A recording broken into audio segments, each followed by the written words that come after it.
you know, that time. Yeah, I remember that time. I do remember that time. I hope people know you were kidding. I was kidding. We have the one for the. Would you like some coffee? If I get coffee? Okay. Oh, Kenner's there. Yeah, the West Valley Youth, yes, not the Sheridan City. Yeah. And I emailed her, SHS. Yeah, Kayla isn't there. Yay.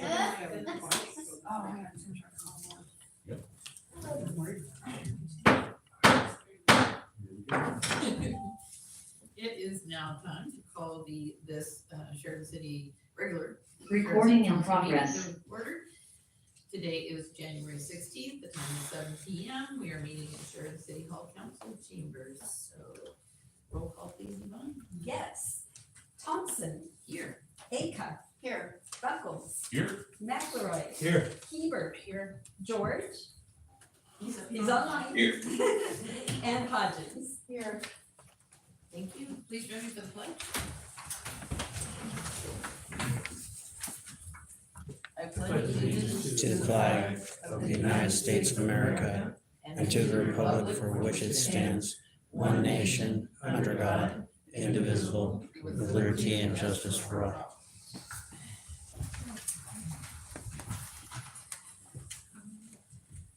So from our original agenda, we do have a couple of additions. We're gonna add the Measure 110 letter review under new business N3.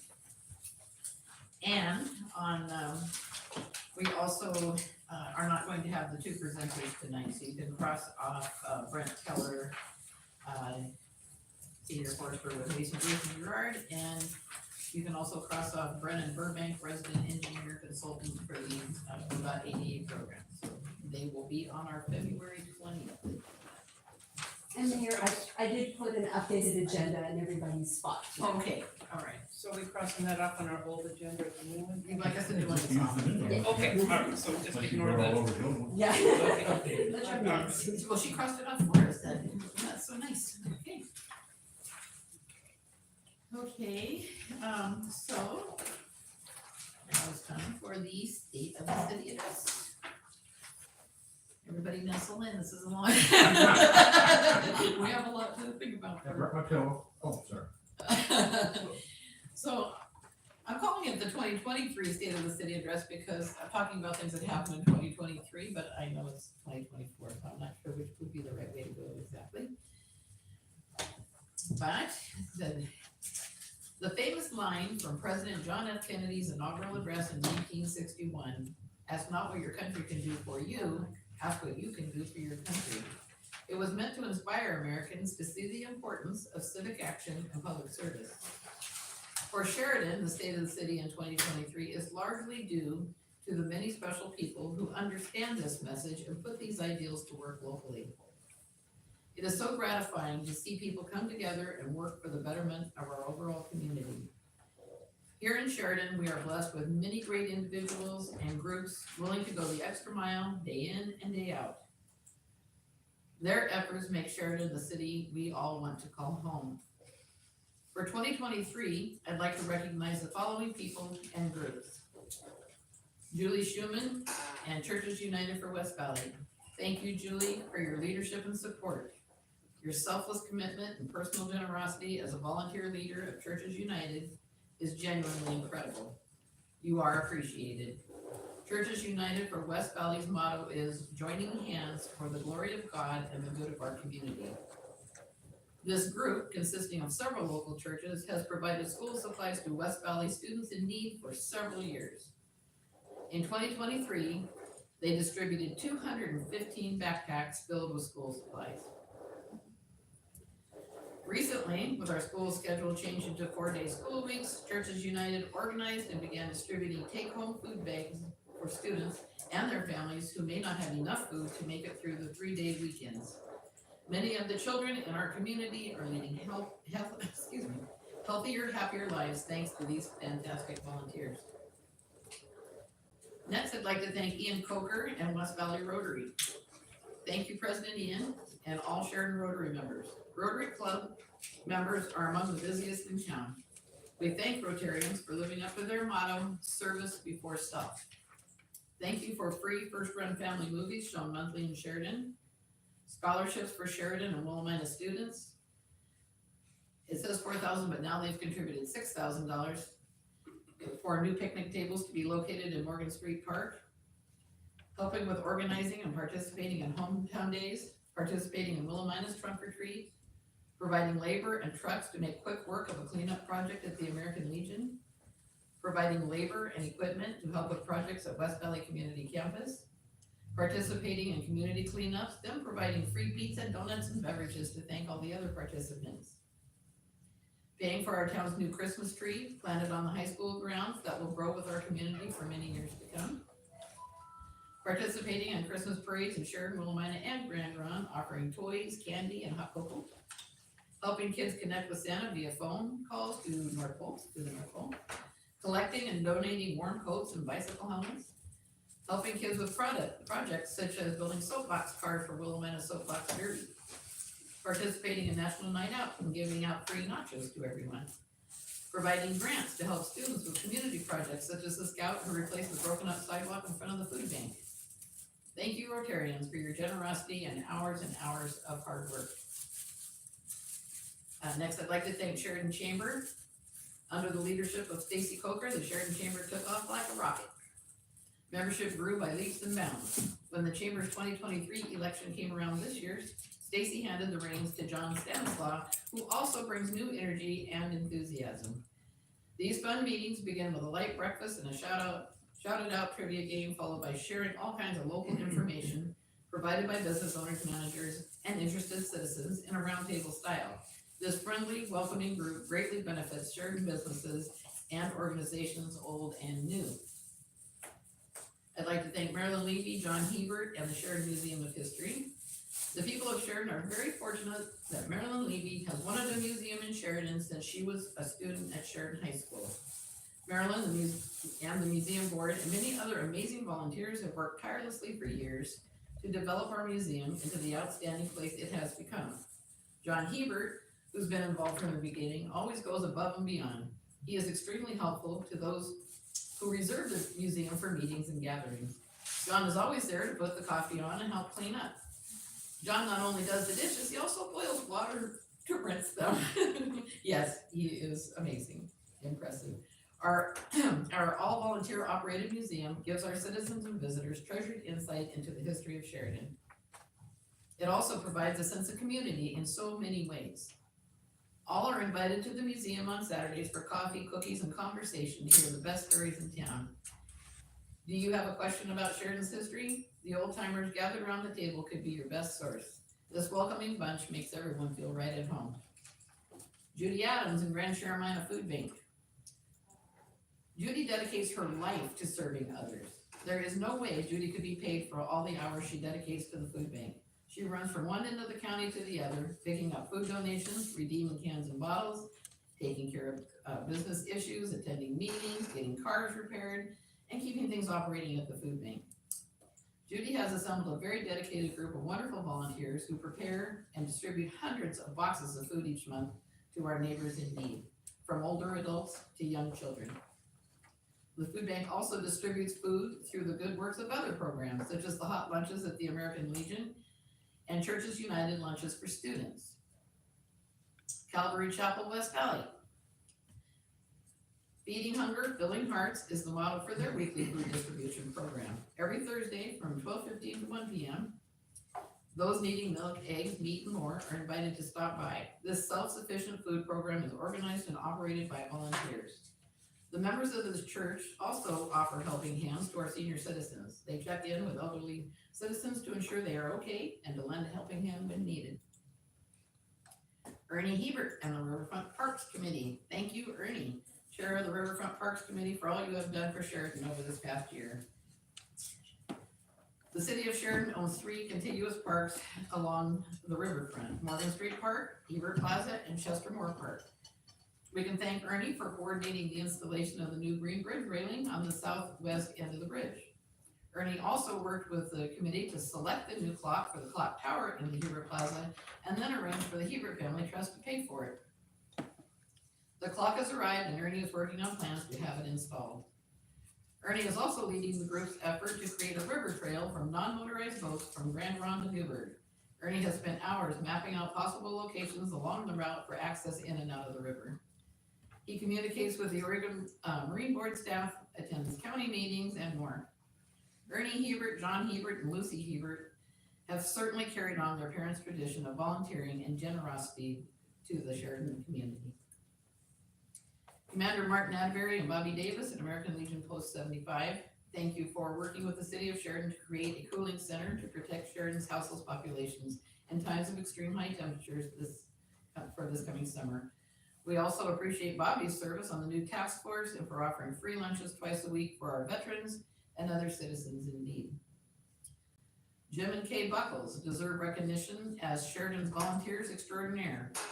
Jim is a hardworking council member who keeps a close eye on the city's finances and never hesitates to ask questions. Jim is also a talented communicator who spends considerable time addressing items of concern to individual community members. Jim and Kay, both veterans, are members of Rotary and Chamber. Kay, a dog park enthusiast, serves on the Riverfront Parks Committee. Let's see. And Revitalization Movement. Kay spends hours and hours taking meeting minutes and preparing them for distribution. They never miss a cleanup, volunteer for every Rotary movie, hang flyers for events and notices for parades, and so much more. Jim and Kay both jumped in to help our school district in its efforts to pass a bond measure to improve our schools. Their contributions are genuinely too many to mention. Jim grew up in Sheridan and graduated from Sheridan High School. Our heartfelt thanks to both of them.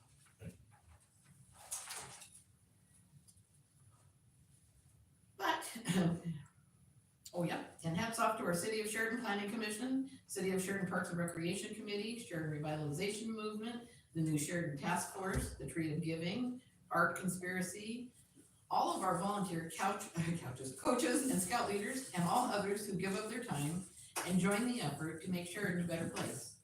All these people and organizations, named and unnamed, deserve a round of applause for their positive actions that benefit our community.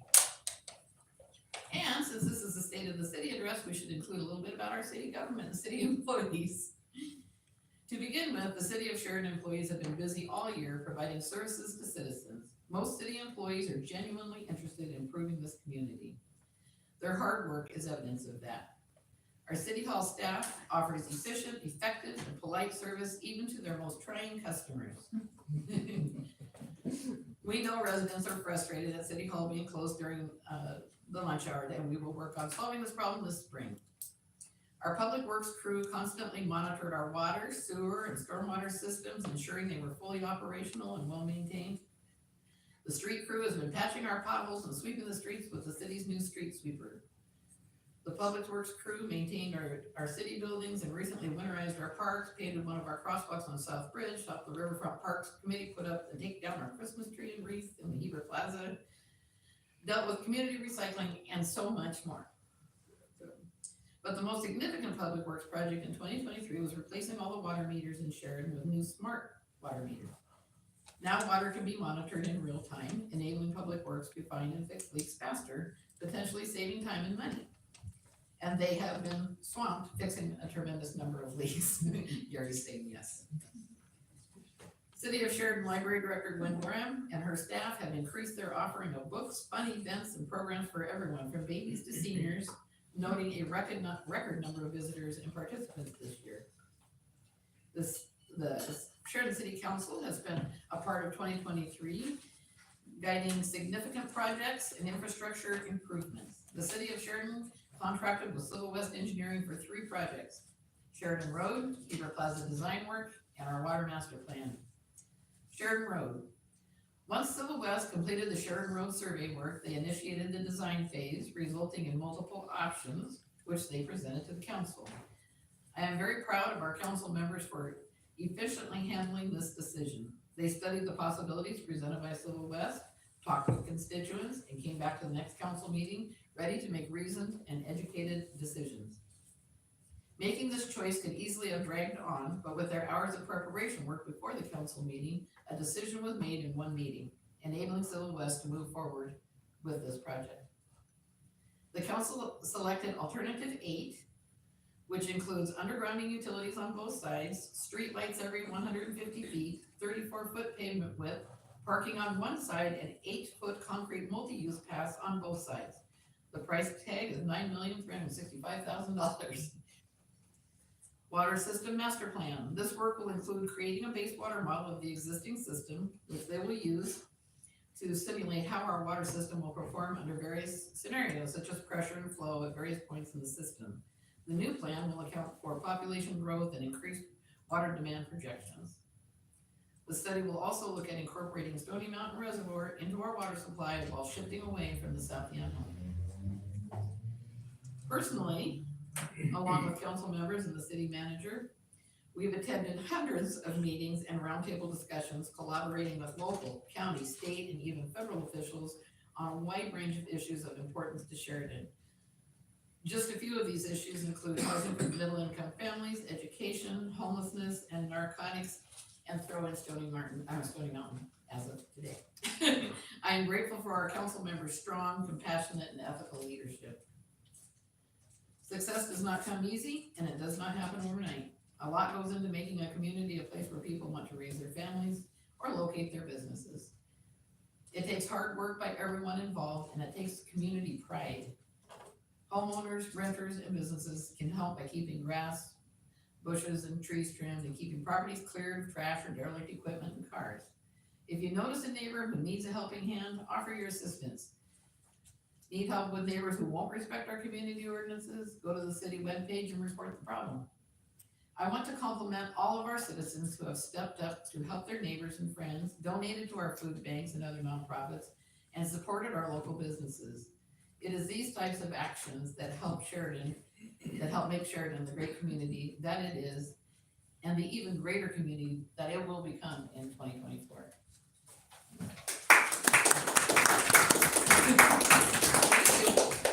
Appreciate that. Okay, so, now it's time for election of council president for this year. So let me go over here. Okay, here's how this goes. Go ahead. Okay, so at this meeting, the city council will elect a council member to fill the position of council president until the next scheduled selection date in January of 2025. So here's how it goes. Councilors can nominate each other, or councilors can nominate themselves. A second on the motion is required for it to go any further. It keeps going until there are no more nominations. After all the nominations have been made, then that's when discussion can take place. Then, I will call for a roll call vote, and then we name the new president. Okay, so I'm open to nominations. Yes, Denny? I'd like to nominate Councilman Buckles. Okay, do I have a second? I second that. We have 2 seconds. Okay, great. Okay, any other nominations? Yes, Liz? I'd like to nominate Lucy Hebert. Do I have a second? Second. Okay. All right, do I have any other nominations? Okay. All right, so now we're gonna go into discussion. So at your, yes, Nathan? It's always good just to make sure that the person accepts the nomination. Jim, do you accept? Yes. Lucy, do you accept? No. As I say, thank you for asking. Okay. You really don't want Thank to you. do it? Okay, No, I don't need to. okay. But All thank right. you. So this is the point where I was going to say you can discuss both candidates, or, That way we don't have to. but okay. But is there any, does anyone want I to don't wanna know discuss, the thing with me. Jim's nomination? Oh, do you, did he? Sure, I'll just, Jim sure does a lot for the council. He probably spends more time on the agenda than any of us. And he dedicates a lot of time to make sure things are right in the finances. And he knows what questions to ask, who to ask of. And I just really appreciate what Jim does. And I think he's probably one of the most up-to-speed guys on the agenda as they come out. That's all I gotta say. All right. Roxy? I'd like to say the same, that appreciate Tim's hard work and time, and think he'll make a great president. I sure appreciated you, Roxy, too, so all your hard work, and I know you go above and beyond as well, so. Yes, Liz. And he is a proofreader extraordinaire. Yes, he is.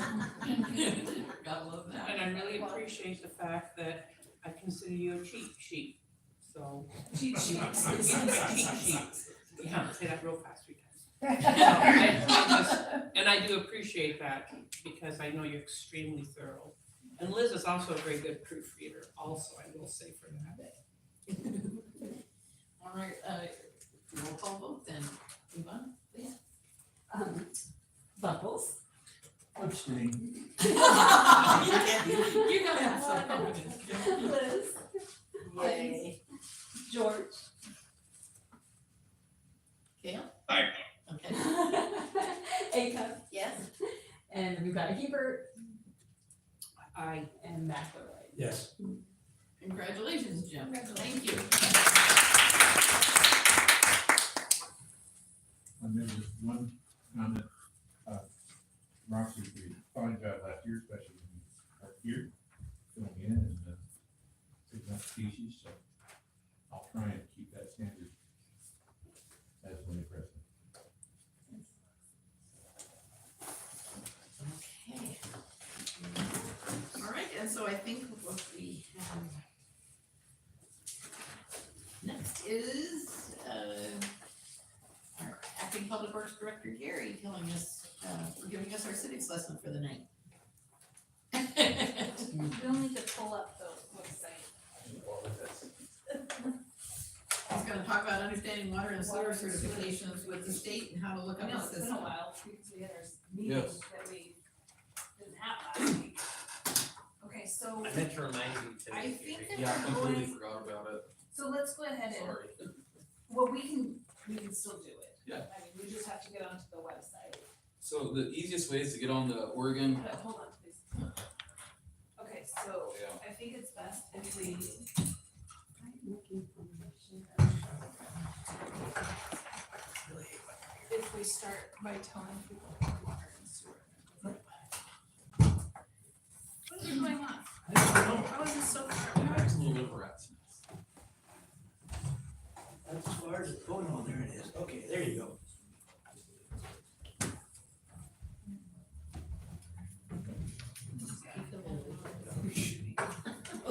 Oh, I didn't mind. Do you know what's happening with mine? Do you know how to get to it? Oh, well, yes, I mean, my screen is just very convoluted right now. Okay, so And I don't know why it's not letting me. Mayor, when you're ready, we're ready. All right, all set. Okay, so there's different certifications you can get for water and wastewater. So for water, the city of Sheridan is a water treatment 2 facility and a distribution 2 facility. And in wastewater, we are a wastewater treatment 1 and a collections 2. And then this, also on the water side, you have to have your cross connection specialist in order to run our backflow program that we have. Everybody know that. Everybody know what backflow is. might just say it first, just in case. Okay, a backflow device protects the public water system from, if there's a break in the water main, the backflow device is there on the homeowner side of the meter, and it stops any water from back siphoning or being pulled back into the city's water system. They're more common, they're mostly for, irrigation systems, where you'll notice at the schools or restaurants, they have them on the boilers. And it just stops anything from the residential side or commercial side of the system from being pulled back into the city's water system, and that protects our water supply from contaminants. There's lots of, you can go down the rabbit hole of looking up backflow, old incidents, and you'll find stuff from where like thousands of gallons of gas getting pulled into systems from not having backflows, or there's also like car washes where they bypass, if they have an issue, they'll bypass the water system and they'll direct connect them, and then it pulls all that old soapy water through the city systems. So I mean, you can really go deep if you like. Does everybody understand in the water, the difference between treatment and distribution? Gary? Maybe The just say it. treatment side is when we're running the water plant and we're treating, we're pulling in raw water from the river. And we're dosing it with, coagulation chemicals, which then essentially pulls all the bad out. And then, it has to be, we have to chlorinate it before we put that, then we add chlorine and fluoride into the system before it goes into our reservoirs. The spring's a little bit different, there's not as much treatment needed. We get it with a little bit of chlorine and fluoride up at our, Rock Creek. We got a facility up there. And then distribution is all of the, piping in the ground essentially past the water plant. So, that would be everybody's services, the fire hydrants, that's what connects to all the water meters. And then on the wastewater side, it's kind of the same, but it's different. The wastewater all goes in and it's on the collection system and it collects everything to our two main lift stations, and then it's pumped to our lagoons. And then from there, it's treated before it's either, irrigated out in the summertime, or in the wintertime, we go to the river with it. And it's treated and then dechlorinated before it goes back in the river. And so you can look up any drinking water system, any of them, for the state of Oregon. Just put Right. the water system search right there. Yeah, well, I typed in to get to here, Oregon Health Authority, I think we looked up, what is it called? Yeah, data online, or you can see, type in like water lookup system, or any of that will lead you to this, choice. You can go back one screen. Maybe not. Okay, so like here, you'll see Oregon Health Authority, whoa, no big, I'm not interested in you. Okay, so Oregon Health Authority, and then you see right here, data online. And so we're gonna click in here. And you can either know your city's number, which not very many people do, or you can just click here, water system search, and you can write in Sheridan. And you click search, and then you see us. Here, look at that, there's another West Sheridan Street, okay. Anyways, don't get distracted here. Okay, there we go. Gary, where do you want me to go first? Okay. Right here, certified operators at the top. Got your name on it. That's good. Up here at the top, you do see Gary as the contact. And the operating period here, you see our population. Remember, we provide water and sewer services to the FCI.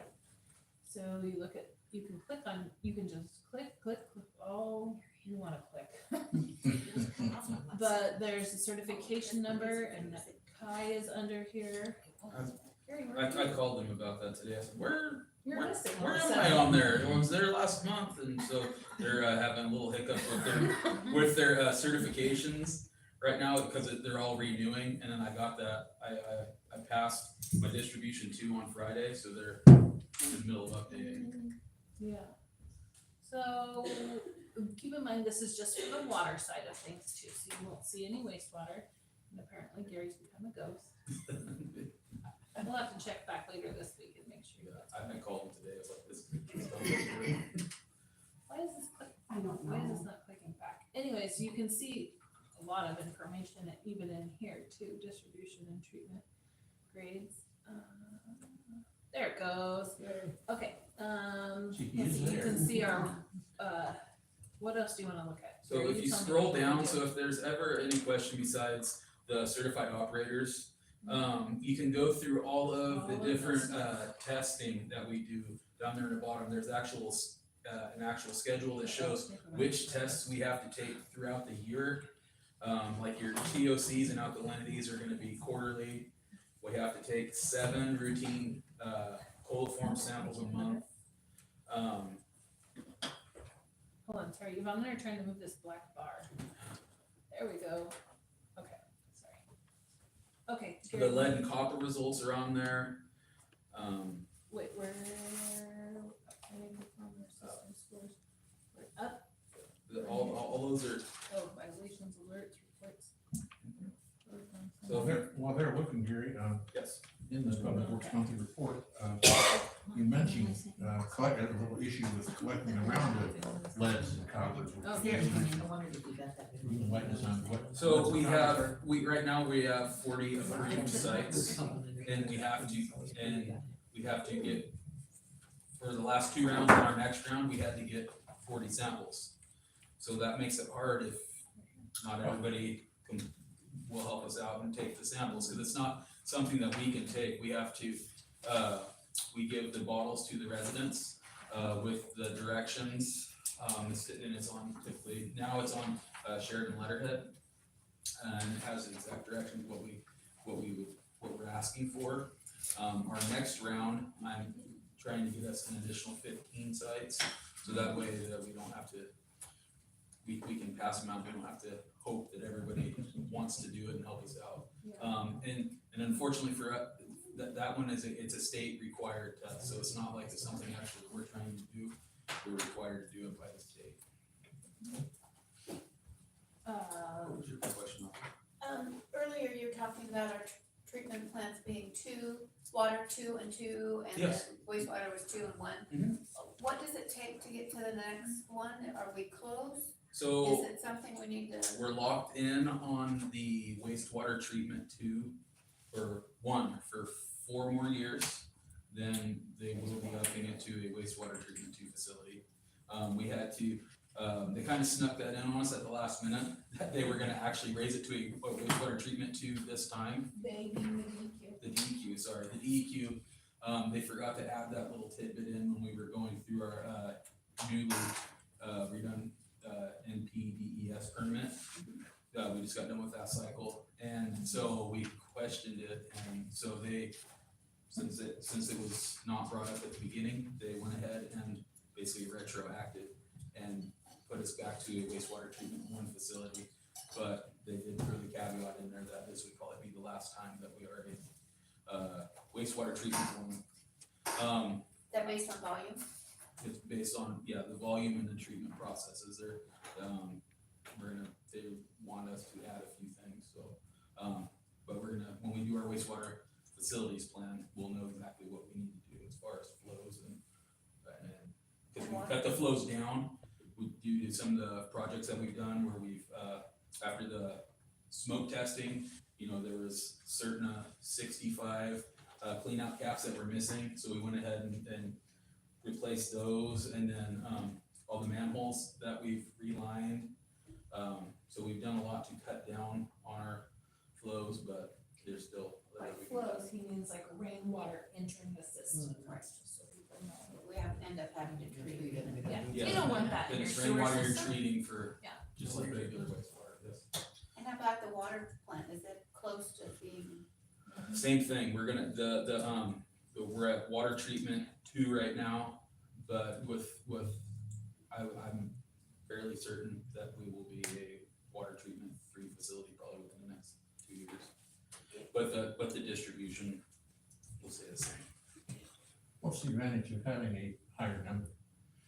I mean, we all strive to be better, but. You don't, there's no advantage to it, really. It's all off of, usage and treatment processes is how they get that number. So when your population gets to a certain amount and you have to add more treatment processes to it, then, a lot of it's where they have you say inject soda ash to raise the pH. If you're using it as a coagulant aid, it's one thing. So that would be, pre-treatment. If you use it as a post-treatment aid for like, lead and copper stuff, or corrosion control, they call it, then that adds like 2 or 3 more points to they have a scoring guide, and so it all goes off of that. So when you talk about a coagulant aid, Mhm. and contaminants will coagulate, are there blobs in the water? I mean, how does Kind that? of essentially, yeah. Yeah, When we okay. so we are using a Pass C, and it basically pulls a lot of the turbidity and, organic matter out into blobs. Where does that That's the go? technical term. It goes through the flocculators and then up through the tube settlers, and it settles out in there, and then a little bit carries over to the filter media, And then, the plant has a certain amount of runtime, whether it be head pressure or time. And then it has a backwash, procedure that it does. All that backwash water cleans all that out, and then it goes over to we have a settling basin, and it settles out there, and then all the solids sink to the bottom, and then the water is pumped off. I see. So what happens to the solids? Is there ever a point where you have to? Yeah, we have to clean out our settling basin, Okay. about every 6 months. Okay. And then we have a spot where we set it, to dry. It's just like natural, things like weeds. At that point, and it's dirt. after going down that. Oh, that's interesting. Anything else? So I've been, asked, inquired, and told that, there are some towns that, you know, they say that fluoride is not good for, That's a whole can of worms. and actually, I think, is it Newburgh or is it Willamina, actually don't put fluoride in their water. And a lot of the communities are really happy about that. So the question to me would be, how come we haven't considered doing that? We do. So we have it in an ordinance that says that the water fluoride will be added. And I will let you know now that there are lots of pros and cons with everything. And when you start to talk about that, if you want to talk about that, you will have a lot of people that will be willing to add parts to that conversation. So if the council wants to visit that, I don't know when they visited last, but you're put in there. It's a long time, but that is you should be prepared for a very long conversation and thorough conversation. If people are either completely for it, Yeah. or they're There's no completely middle ground. against it. Yeah. There is No middle ground, is there? Yeah. No, there really isn't, because like McMinnville, they have fluoride, but Amity doesn't.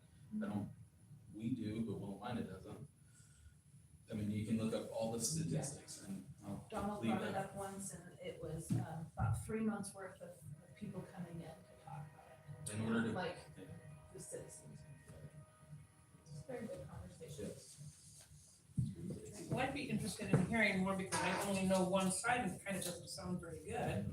So of course I need to have that balanced out because I know they've had fluoride in the water and I always thought that was a good thing. And then I was kind of redirected on some information and I've actually seen people who have had an adverse effect from that, which kind of impacted me a little bit. So maybe sometime in the future, we can have it outside on a sunny day under umbrellas and we can just chat for 3 hours. Little joke. That'll be a good warm up. But I mean, you know, I think it'd be something, you know, if it comes down to it, I guess the citizens of the town could, you know, make the final decision. I was gonna stop that one anyway. Okay. I got another question.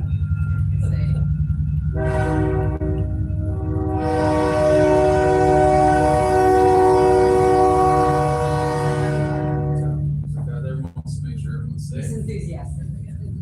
Okay, Gary, so I think we understand the water and sewer certifications with the state, and you showed us how to look them up.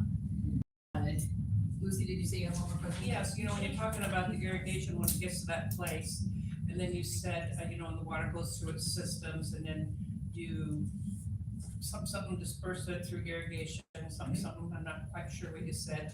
And then you said you go through the final process before you put it into the river. Could you talk about the irrigation? Is that something that the city irrigates for themselves? Is that some of the proposed water I heard that the city gives away? Maybe some of the local farmers to irrigate Yeah, with? So there's the pivots that are, we're south of town, over here on Dave Brandt's. We have, those pivots there in the summertime from, May 1st through October 31st. We can't, discharge to the river, so, we hold as long as we can. And typically in the springtime, we can irrigate those fields, and I believe it's about 450 gallons a minute, roughly, and they run on those pivots. And we still have to treat the water, so it's hit with, we put chlorine in it to kill all of the E. coli. It's backwards. coliform, we kill the coliform in the summertime. And then, but you know, there's lots of other samples we have to take with it as well. But, and we're kind of at the mercy of when the farmers need it, depending on if we've had a wet spring or a super dry spring or a wet summer. So it all, we have to work together with the farmers, and they do a good job of helping us. And we have to work within our parameters of our DEQ permit. So if it's been wet, then we can't, even if the farmers could take it. Cause it's all, you can't have any prolonged ponding, they can't be like a mosquito bed essentially. You have to watch bugs, you have to watch the wind. It's a little bit more complicated than, I made it sound like just irrigating, but it's, Yeah. it's, Well, you're the one that used the word. yeah, well, that's, I mean, it's what we're doing, but we have to treat it, just because we're going on their field, we have to treat it like it's our property. So So we are have to make sure that we're hitting every parameter that's in our permit, otherwise And we they have to and I are in trouble. So when we have South Park all organized with all these really great facilities, are you going to have an underlying sprinkler system to irrigate the? Not out of the raw wastewater, So- no. Well, interesting enough, is that there is some movement with the DEQ to use treated wastewater in parks. But at this point, there is nobody who is comfortable at the DEQ saying that it's okay, because there's a small chance that the person treating the wastewater didn't do a great job, and so it could still be a raw sewer.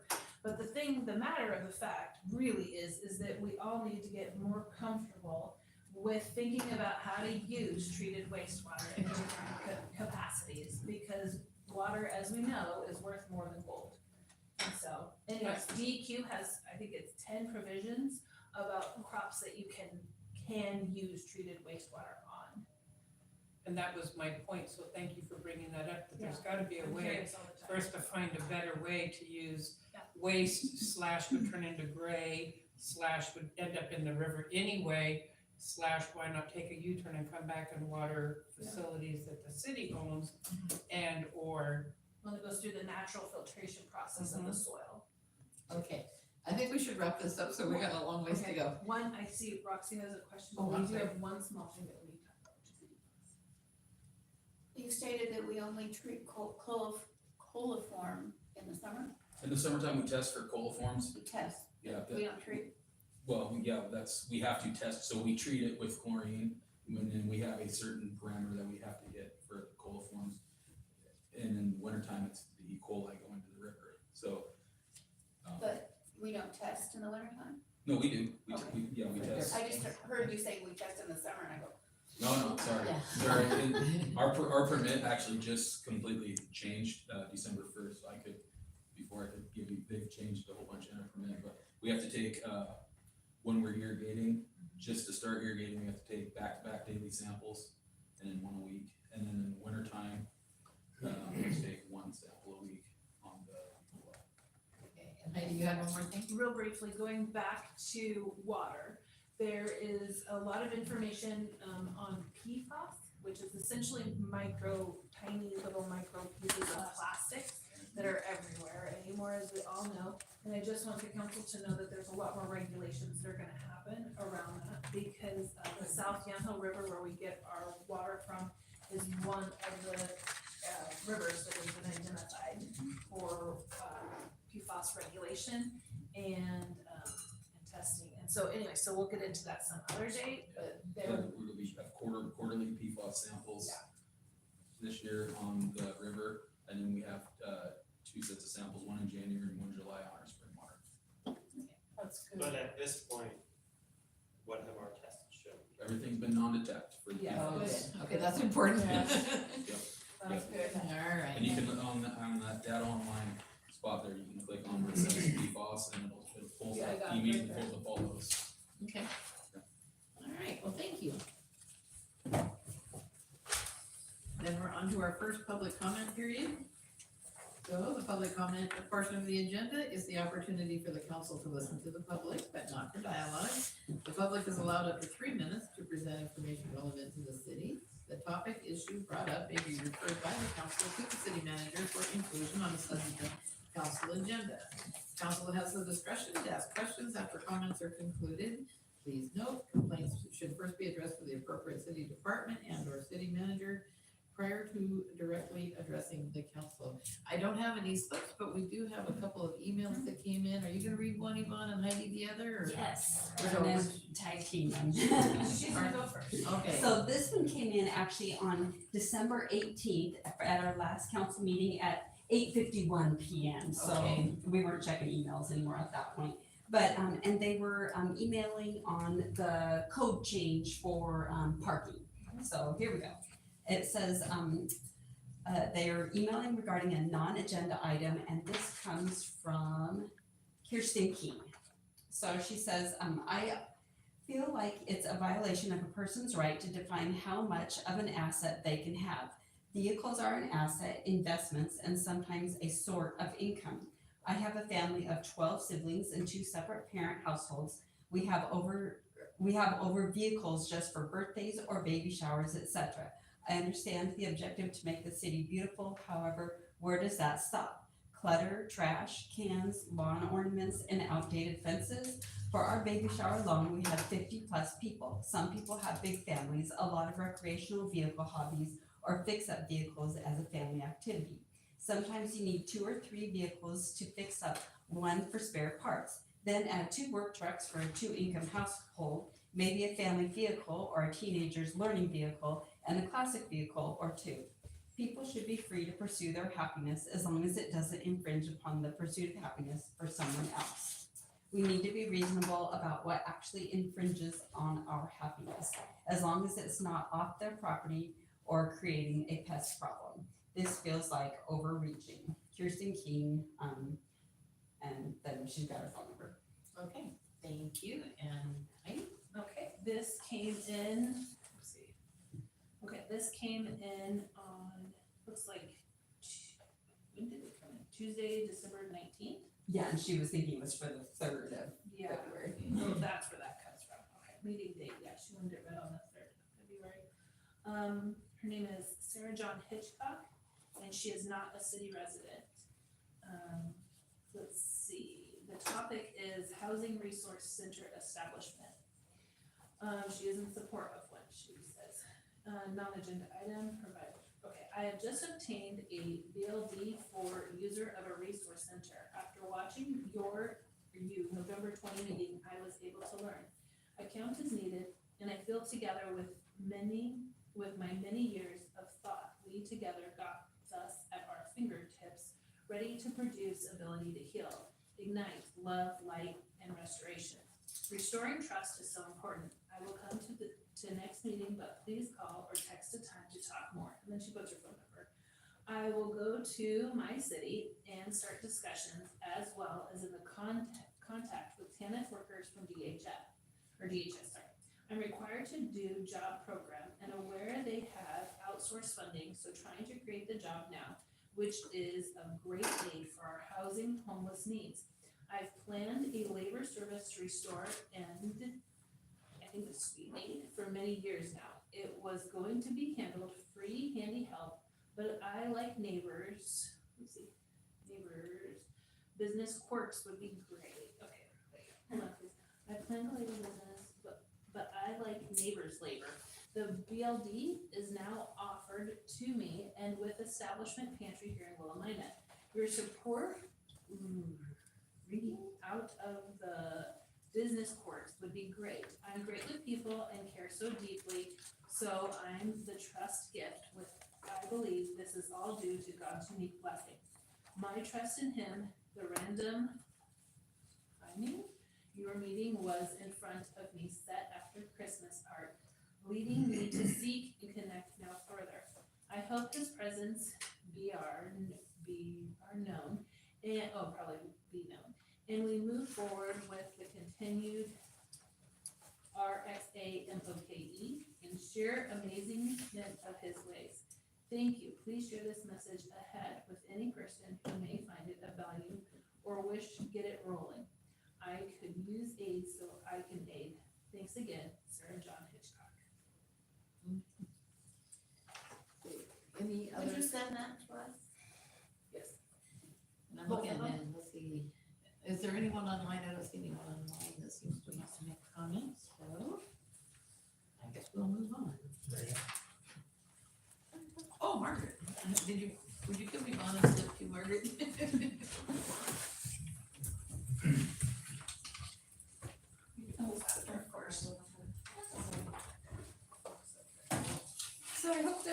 I'm about to talk about something that's on your agenda, right? Yes. Okay, so on page 105, extending the service agreement with Healthy Sustainable Communities, I believe that's the Donna Garza. I just wanted to say that I'm just really not in favor of this, and I hope that you guys would feel the same way. I feel like, it would limit our meetings if we decided to have more. Or if that group decided to have more, how much is he gonna charge for all of that? And collaborating with the city between the task force, can't we find somebody here in this community without paying $12,500 with money that we don't have to go towards this? I think just, we need to find somebody in our community, mayor, that would be able to translate, back and forth to the group. Without having to reach out, I think that you guys picked a good solid base of people with knowledge and skill that you felt was necessary for the task force. And I feel that, the $12,500 for him to review is a waste, in my opinion. So I just wanted to express that. Thank you. And if I may, I just, thought that should be a council decision, and so they'll decide when they get to that point in the meeting, and I will be leading the upcoming task force meeting until the group decides how it wants to proceed, and so thank you very Paperwork. much. Is there anyone else? Okay. So then on to the consent agenda.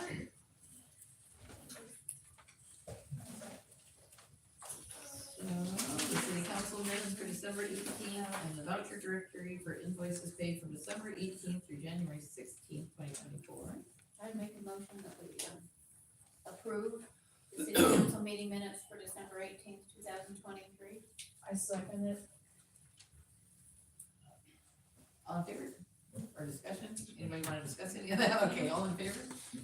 I haven't, Yeah, so did you want? yeah, I haven't. Oh, I'm sorry, go ahead. Because it was mentioned when we were talking about me earlier, I went through the voucher directory and the finance specialist budget reports. And I had a lot of questions, as I can tell you, because she was probably late for her meeting, because I kept her a little longer than It wasn't, you got there fine. okay, so I had a lot of questions, and I didn't necessarily like the answers I got, but they all made perfect sense. So I feel like that if anyone looks through at least this month, or probably all of them that I have seen, there really are no issues with our vouchers that we pay out or in the budget specialist reports, because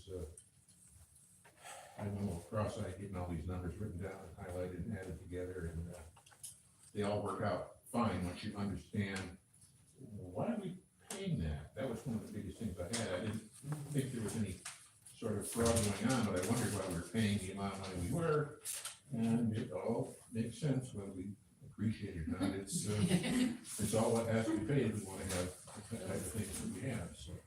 That's great, that, because it keeps us all on our toes, and we, I wish people knew how much those things are scrutinized, between Marissa doing an outstanding job, and Heidi and Yvonne, and then I even look through the payables, and then you go through the voucher directory. So these people who think that somehow there's really not a possibility that I can see where, we can make mistakes, that's for sure, but then there's a lot of things in place to catch them. And so it doesn't happen very often. And in the past, you can almost appreciate that everything gets reported, because when you go from a line that has $12,000, and the next line has $3,000, and the next line has $2.78. Because we spend it and it's got to be reported. So, if you want to skip something, you could skip, no, it all gets handled. And I appreciate the amount of work that Marissa does. And we appreciate how closely you check it. And the questions that you ask, it's nice that you just take care of that. Okay. Okay, so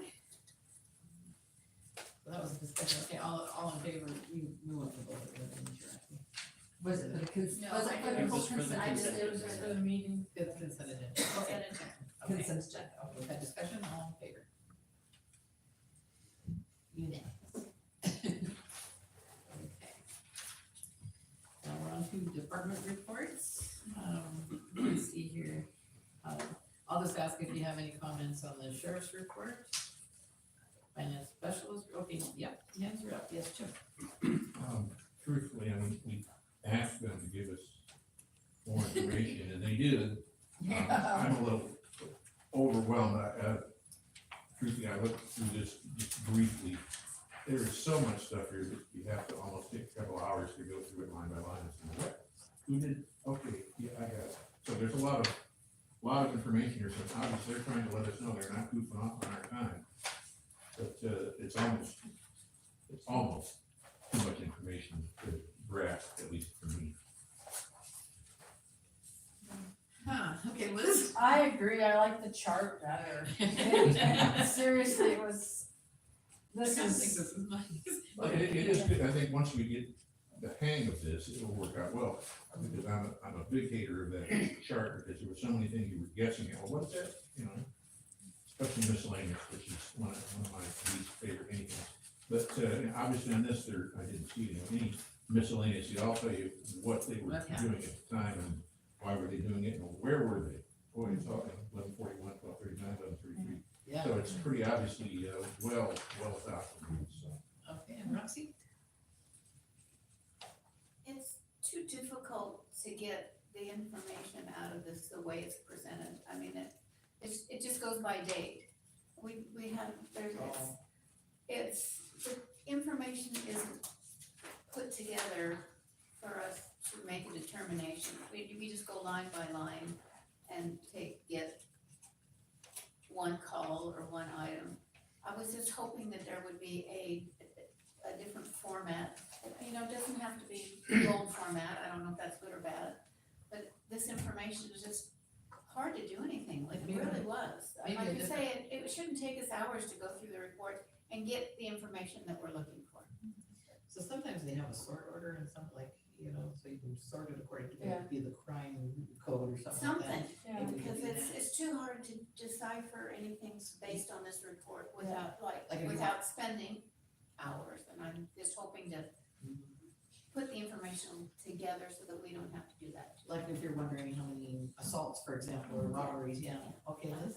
and then you could also see with the old way, you could see if we had an increase or decrease in assaults or robberies or whatever, it was much clearer. This, you know, maybe if it was sorted in a different way, it would be helpful, but this tells us every single thing they've done, which is outstanding. I mean, obviously they're busy, but the other way, I think for our purposes, to know if we've got an increase in a certain type of crime and what area and why, or a decrease, I think it's more informative.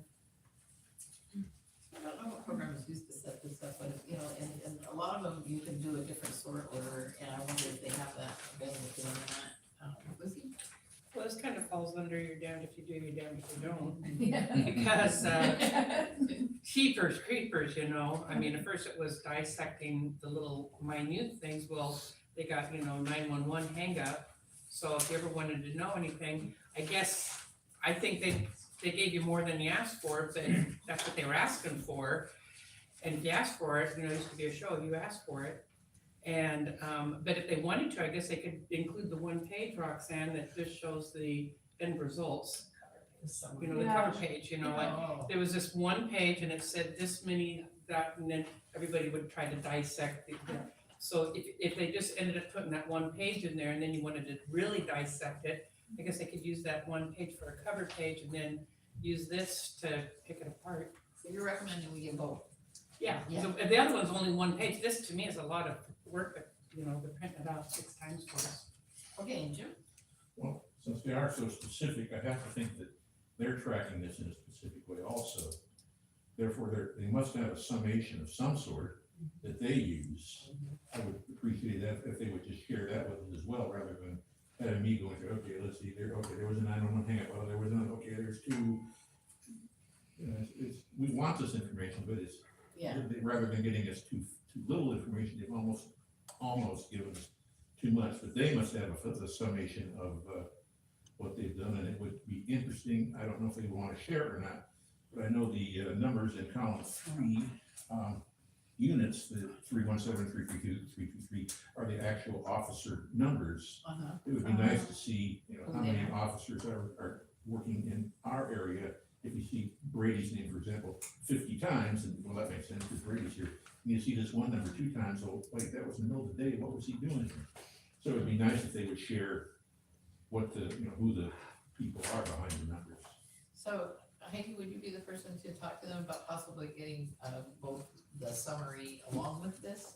I think that's what I'm If hearing. you don't mind, I wanna ask a few follow-up questions, so Okay. maybe we get it right.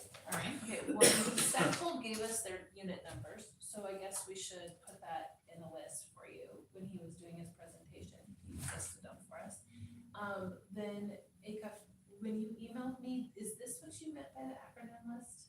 Yeah, Was it I a don't know different- what some of the Okay. stuff stands for. Okay, so let's go through, the columns here. Do you, I think part of, in addition to the summary, it sounds like there's just too many things on this page. So I wanna make sure that only the things that are helpful are on the page too. So do you want the incident column? Does that mean anything to anybody here? Is that the Numbers? first column? I can't read the column, Heidi. Oh, you can't. Yeah, it's too dark. Yes, so the first one that says MNP Uh-huh. 23, do you want that column? What is that for? It's the incident number. So that's their case number. if they- Yeah. No, the case number, they're not always assigned a case. Oh, So an incident and then they could be assigned a case. Or if So at they least have that if I they don't were- think we need that. well, if they're gonna give us the, information of a case number, they should let us know what MNP means versus, MNS. If you look through here, there's a mixture. Okay, so you want me to first find out what those mean before you eliminate them? I kind of think the second column is case numbers. It is. Okay, and there's only like 5 of those At least on the first page. on the first page. Right, so you don't have like a case number for a traffic stop, like, Mm. you know, or you don't have a case number for information miscellaneous, like that kind of stuff. So you're saying before we get rid of it, let me figure out what the different number, the breakdown of the first column, Yeah. okay? And then case number, do you need to see the case number? I don't think so. Why would we need the case number? Yeah, because we had the other, for some reason, we needed to look up that case and Yes. we gave them the time, date, address, they We're not find gonna it. do that. Okay, so we don't need that. So, okay, so the second column we're removing. The third one is a maybe removing, or the first one's a maybe removing, second one get rid of. Units, we're keeping that, but then you wanna see the person's name attached. I think that's, if they're willing, I mean, I'm not trying to snoop Yeah. into their business, but, just, like you say, Basically, he if did you're mention, Sheridan Police. and Is he that the did 1 break through it down 6 for us. number? That's the 311. 317, yeah, 332, 323. That's code for, That's somebody's number, badge number essentially, that represents a deputy. And priority, do you wanna see the priority? So priority is attempt to locate things, and it's a 3, right? It's not a 1, like a Oh. 1 could be a 911 hang up open line, we all know why those could be a, Again, you I gotta go think, immediately. I think that's something they could tell us, so we could decide whether we need to see it. If I knew specifically how their ratings went, and you said 911 hang up, they gotta go, because it could be someone that just got the call out and slipped and So I fell, wrestled the phone away from Right, them. Russ got the phone wrestled away, or they having a heart attack and they hit the floor after the Yeah. dial, so, you know, I understand that's number 1, but, it would be nice to know how they break down the rest of them. I think they said it was their own discretion. Priority. That was assigned, so they're trained as police to make that discretionary choice. Okay. I believe that's what Stackpole said when he was here. Did Yeah, Anybody he else hear did. that? Yeah, cause I asked him about how they prioritize and he talked about that. Okay, so you want me to double check buckles? Yeah, I think it would at least be nice to be able to see, and then we can say, oh, hell, it really doesn't make any difference what we want to see, so get rid of it. But at least we know what it is they're referring to, even if it is a discretion of the officer. Okay. So I'll just ask them to submit an email with this information. Problem, I imagine you wanna keep that. Yeah. Agency, they all appear to say law, but maybe we'll ask exactly what that means. Probably means law enforcement, right? Well, why is it on there at all? Yeah, that's what I was thinking. Well, I wonder if they sorted it out from something else or maybe State medical was troopers. called. Oh, medical. That was there, Roby. Okay, so we can get rid of this column, is what we're thinking? I'll ask that quote, is there any reason it should be on there, No, it all says the same. right? Okay, do you care about the address? Or the, it's not the address, it's just the street. I think we want to know if a certain thing is happening in As long as different they're available. neighborhoods. Yeah, Okay. but the chart showed us that in a sense too, didn't it? It seemed like you could sort of Yeah, that was- ascertain that. There was no locations on that. Oh, okay. And then, So you can see like. might as well that. keep city on there, and then, Well, actually, the date. Unless it's other than Sheridan. yeah, that's, Only yeah, this. exactly, I mean, it says there, it's not city of Sheridan, CFS, don't know what CFS means, but this is for the city of Sheridan. Why do they need Sheridan on these columns? If it isn't here, That would be on. then it shouldn't be in this report. So only list if not Sheridan. There you go, like that. Okay, and then date and time. That's good. Okay, so that's a check. Okay, that gives me some information to follow. Thank you. And then the summary. Okay. Yeah, in my email, I didn't know if that LAW stood for something else either, so. So I didn't know what the columns were, because I can't read them. do we still want them listed, as Mayor said, you know, there's lots of ways to organize a spreadsheet. Do you still want them listed by date, or do you prefer them to be listed by problem or priority even? Well, if we had the other sheet that had the total numbers, so right before it would say like 6 assaults and 3 bank robberies. This one. I was very busy. Let's not be feeding the public, Marianne. So, Okay, so leave for is as, well, leave as is for now, but you can all think in the back of your head if you want it organized a different way, right? yeah, I'm sorry, the public only speaks during the public comment periods, and we're gonna have another one at the end of the meeting. Will that work for you? Do I need to fill out something? Yeah, if you could see Yvonne for a sheet of paper, that would be wonderful. Thank you very much. Sorry.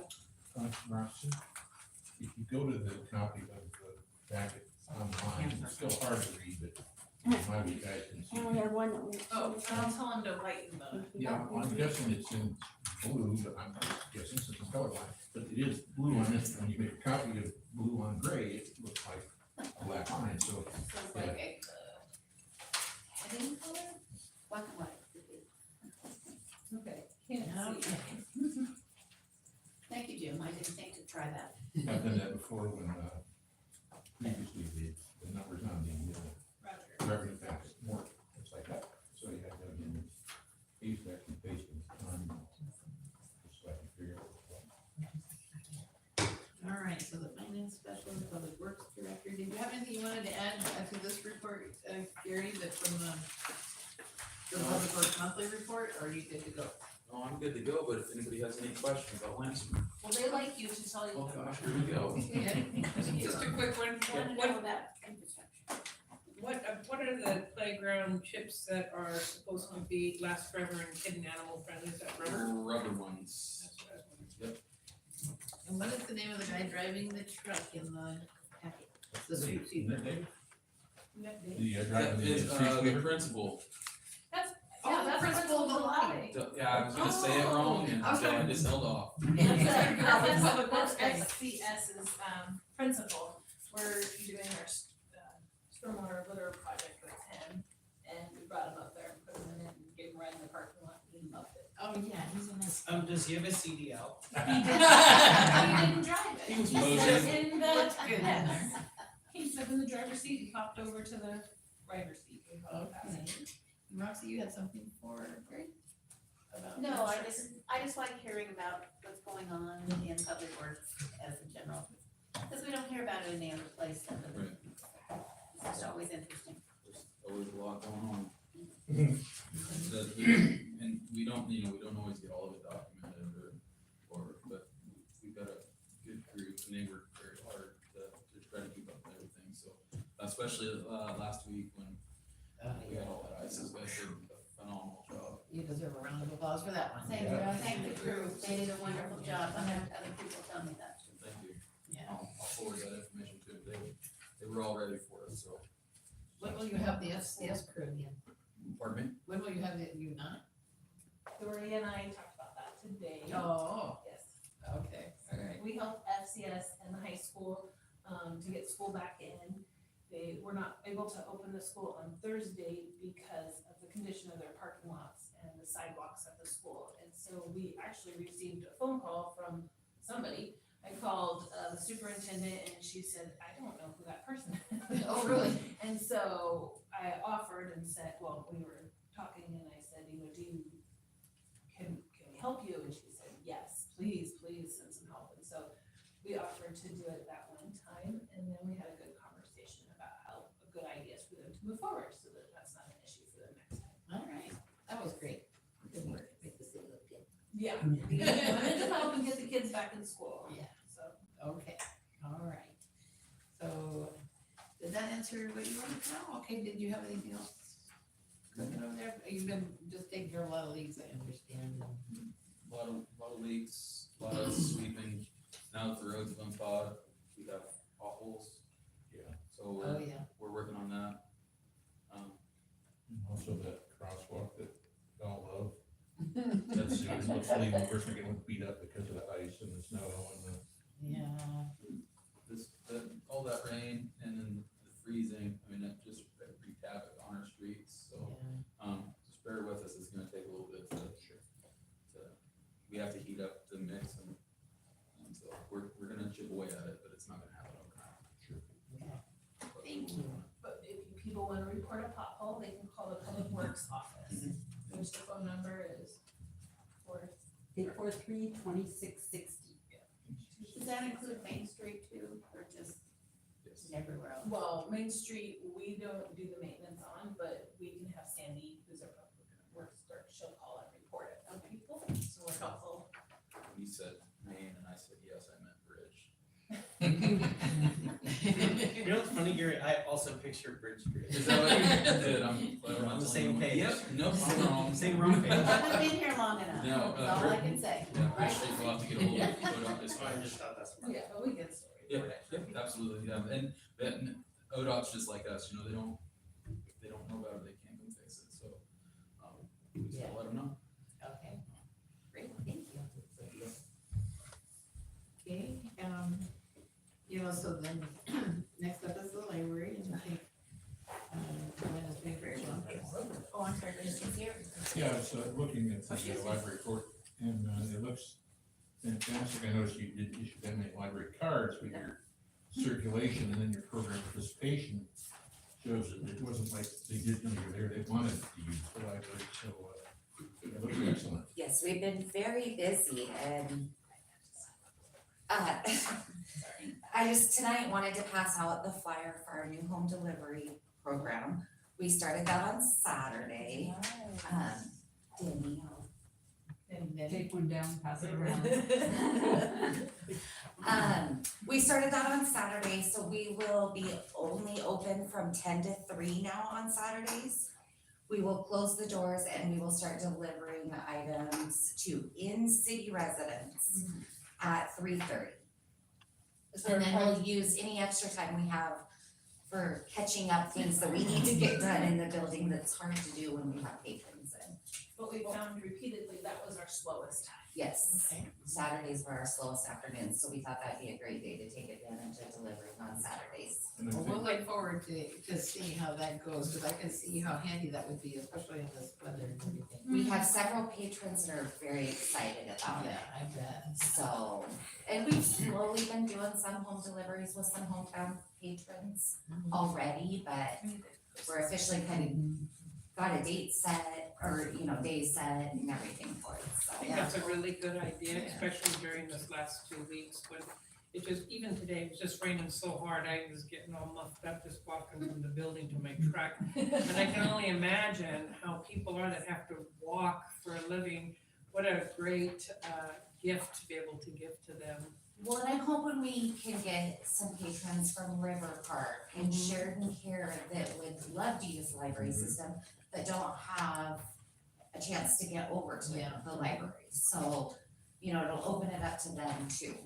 Are you going to hand one of these little flyers out maybe to the food bank too? Because Yes, there's a lot of people there that are obviously, yes. possibly use it with themselves and or children, you know. And it should be coming out in the bulletin board this week in our ads, so. Okay, Liz has a question. Yeah. Is this just for homebound people or is it No. for anybody? Anybody Oh, that would like nice. to use the service, so. Oh, This is a reader. I mean, if we get too many, we may have to rethink a little bit, you know, but there's only so much we can do in about 2.5 hours, but Nice. yeah, right now we have it open to everybody, so. Very nice. That's great. And how do people who don't have a library card get a library card?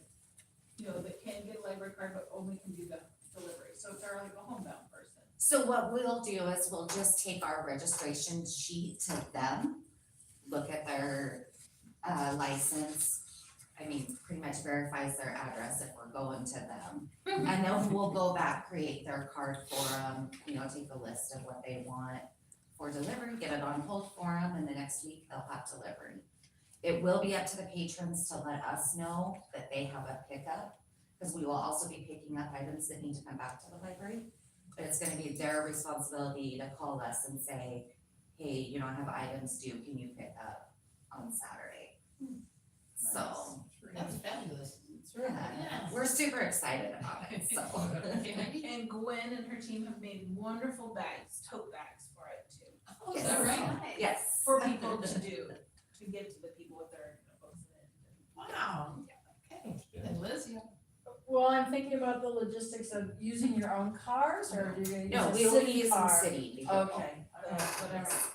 Equinox, I believe it is. Okay. You have all the books inside. Equinox, I thought that died. Yeah. It did, but then we got Braden, our mechanic that's on staff, and he said, let me look one more time at this, and so we're very lucky. So we still have those two, plus We the do. pickup. Plus the little pickup, yes, and we got such a good deal on that. I didn't hear that. Yes. I missed that. Any other news for us, Gwen, you can think of? Nope, that was my biggest news that I wanted to share with What you. kind of programs are ongoing right now? I know you always have different things happening. So story times, So every Friday, Okay. looking for new readers, if you wanna come in and read to the kids, we're always welcoming people in for that. Our big blind date with a book will be coming up in February again, so that's patrons' favorite, so, yeah. Yeah, perfect, okay. Well, thank you so much. You're welcome. Thank you. Okay, and then we're on to code enforcement. Okay, so, our notes say that we've received, I think we've gotten a few applications. Heidi, has there been any more applications come in on that code enforcement? So I don't look at them because I'm one of the blind, yeah, they come to me. Did they tell you? No, but, I mean, how many? We've gotten 3. Okay, so nothing, probably did this week.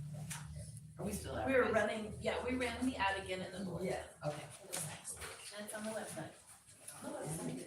And we've advertised in, where did we advertise? Seems The a news long ago register? now. Yes, I we did saw with the news the The register. news register. And yeah. Denny? I just gotta say, the website is very difficult to maneuver. And so I don't think a lot of people see what the job opportunities are. We have it, right on there, it says employment, right on that one. I haven't tried, because I don't want to. I sure had a job flyer the other day when I was looking. don't look. Well, maybe, let's take a second and we can show everybody Okay, where yeah. to look really quickly, so that they. That's a drop down. But I'm in there all the time. If you don't, let me help you with your hand. Oh, thank you. Yeah, this is really difficult with your hand. We can move it. Okay, there you go.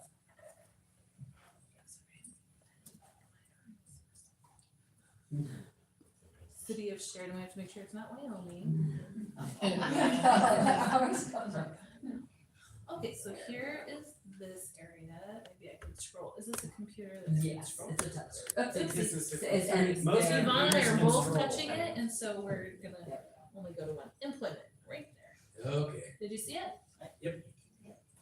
Back to the What was home screen. which top one was it? It's at the It's right bottom. here, sorry, I'll Oh, do like it, under sorry, bottom. yeah, right here. They call it the film strip, so it's like a bunch of little icons on a Yeah, film they, strip. yeah, That's okay, I've seen yeah. them, I thought I was reading them. Thank you. Okay. Yep. What's a BCA form? Building compliance application, so if you're building or Okay. I thought it was code.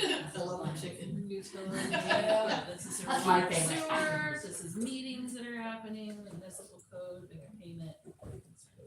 So right here is the majority of everything anybody The needs, quick links. and they just rotate around. So another thing I wanted to know on this code enforcement thing was, aren't the deputies, do they like have custody of, the work that Daisha's in the middle of working on? So that, I know they're very busy. What are I you know saying? That our Work custody? deputies, do they have the information about code enforcement that, where Daisha left off, or?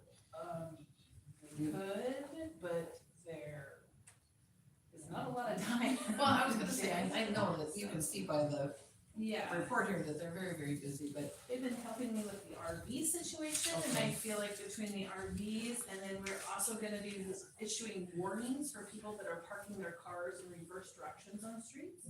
Oh, So okay. we'll be getting little stickers for those here coming up soon. And so there's just like the traffic issues that are code issues that we work with so that type of. collaboratively with them. The traffic ones are the easiest. As far as like cleaning up properties, those take a lot of time, and I don't think that that is the best use for their time. Because they leave at the drop of a hat, like we will begin a conversation with them, they get a call, and then they're Off they go, yeah. off. So that makes it really difficult. If we had a larger police force, that may make sense. But I know even larger police forces are looking at how they spend dollars, and sometimes the code enforcement route can be less expensive than employing a deputy Okay, who is I just trained wondering in if law they- enforcement. if they did find a boring Sunday afternoon with nothing going on. Yeah, they help with the traffic. Yeah, Okay. we have like an email list that we go and have like communication about all the traffic stuff. Okay. All right, I just wanna know if there were. A lot of RVs out there right now. Okay, that's great. All right, so. Yvonne, did you want to add anything to your report? No, but I know that Jim would have some questions about like, one additional items on the calendar. So if there's, other things besides like the stuff that's pretty much in stone, we know that we're having it every month. Some of it I may know about in advance, and sometimes we put it out and then, you know, like there's a meeting planned for that next month and we don't know it, like, the task force, for example, I know that's for, a finite amount of time, so that might be harder to get on there than say, if I get like the schedule for that, Riverfront Park group or that kind of thing, so, I'm gonna try to get some more of those things on there that. And what with this, whether the meeting time keeps changing all the time. Yeah, that's what's been real difficult, so. Okay. Question. Okay, Lucy first, I guess. So Yvonne, under this SEC, my favorite thing, it said that it went up 2.7. So will you just remind me what the current rate is and what the new rate's gonna be then, please, and thank you. The current one was just right at 13, and now I think we're at 13.7, you know, For the so, total for a single family dwelling. yeah, about 13,000. But it was, That's not, yes, we're not talking about commercial and we're not talking about industrial. It would be just for a single family home. right, and say that again for me, please. So it's roughly 13.7, like getting close to like 13.8. We're starting to push 14. So right now it's 13.7, but you said 2.7, it's gonna go up. No, that's what it went up to. Oh, It okay. was like right at 13, and now it's gone up to about 13.8. And Just we shy. can just That's what I email wanted. them out the I grid. can email you the new grid, yeah. Thank you. And that is dependent on the square footage and the number of toilets, right? Not the number of toilets for a single family home, but the square footage makes difference, because once you hit a certain spot, then it would change the rate for your storm drain. Okay. Roxy, did you have a question? Yvonne, you talked about the software being updated for the utility and finance departments. When will our customers be able to use the app? Okay, Water. Well, so that's we're- been an interesting. But I think she's talking about the new meter app. Right, so you're talking about the new meter app. So when about the time we were starting to finish up the implementation of that, we started with this Tyler Tech program. Tyler Tech has a piece of their utility billing software that will also serve as the same function as the software for the Camstrup, but we'd already have paid for it instead of having to pay, what was it, like $9,000? Yes. So we kind of like put the skids on that, because we would rather use the one that we've paid for in the big ball of wax than pay it for it separately and have basically two of them. We don't need two of them. Yeah. So Tyler Tech essentially comes with it, and it would have been an add-on with the meter system. So we're not doing the meter system. Tyler Tech, we are actually making really great progress. Yeah, And I think March Terrifying. will be the bill cycle, the March bill is what we they're decided. doing the first poll run, Okay, so that's for the February, isn't it? financials, that you're thinking financials, and then it's a few months later for the UV, Okay, May, I utility think, billing. the other end one. Oh, right, we have to do all the financial stuff first, and then we can do the utility billing. But we're getting close where we're gonna start having, they're already sucking over a lot of our information and building, like, the whole database, if you will, they're building all of that. And then here soon, it will become more interactive in the finance side. And then, like spring, May, we'll start to suck over all the utility billings and start to upload into that system. And then we'll do like a ghost one essentially, while we're still using our software for 2 months. Yeah. And then, so I'm getting to like July, probably the new fiscal year, you're really gonna see things that start to look different. Okay. We're all going, Yvonne is our project manager for that.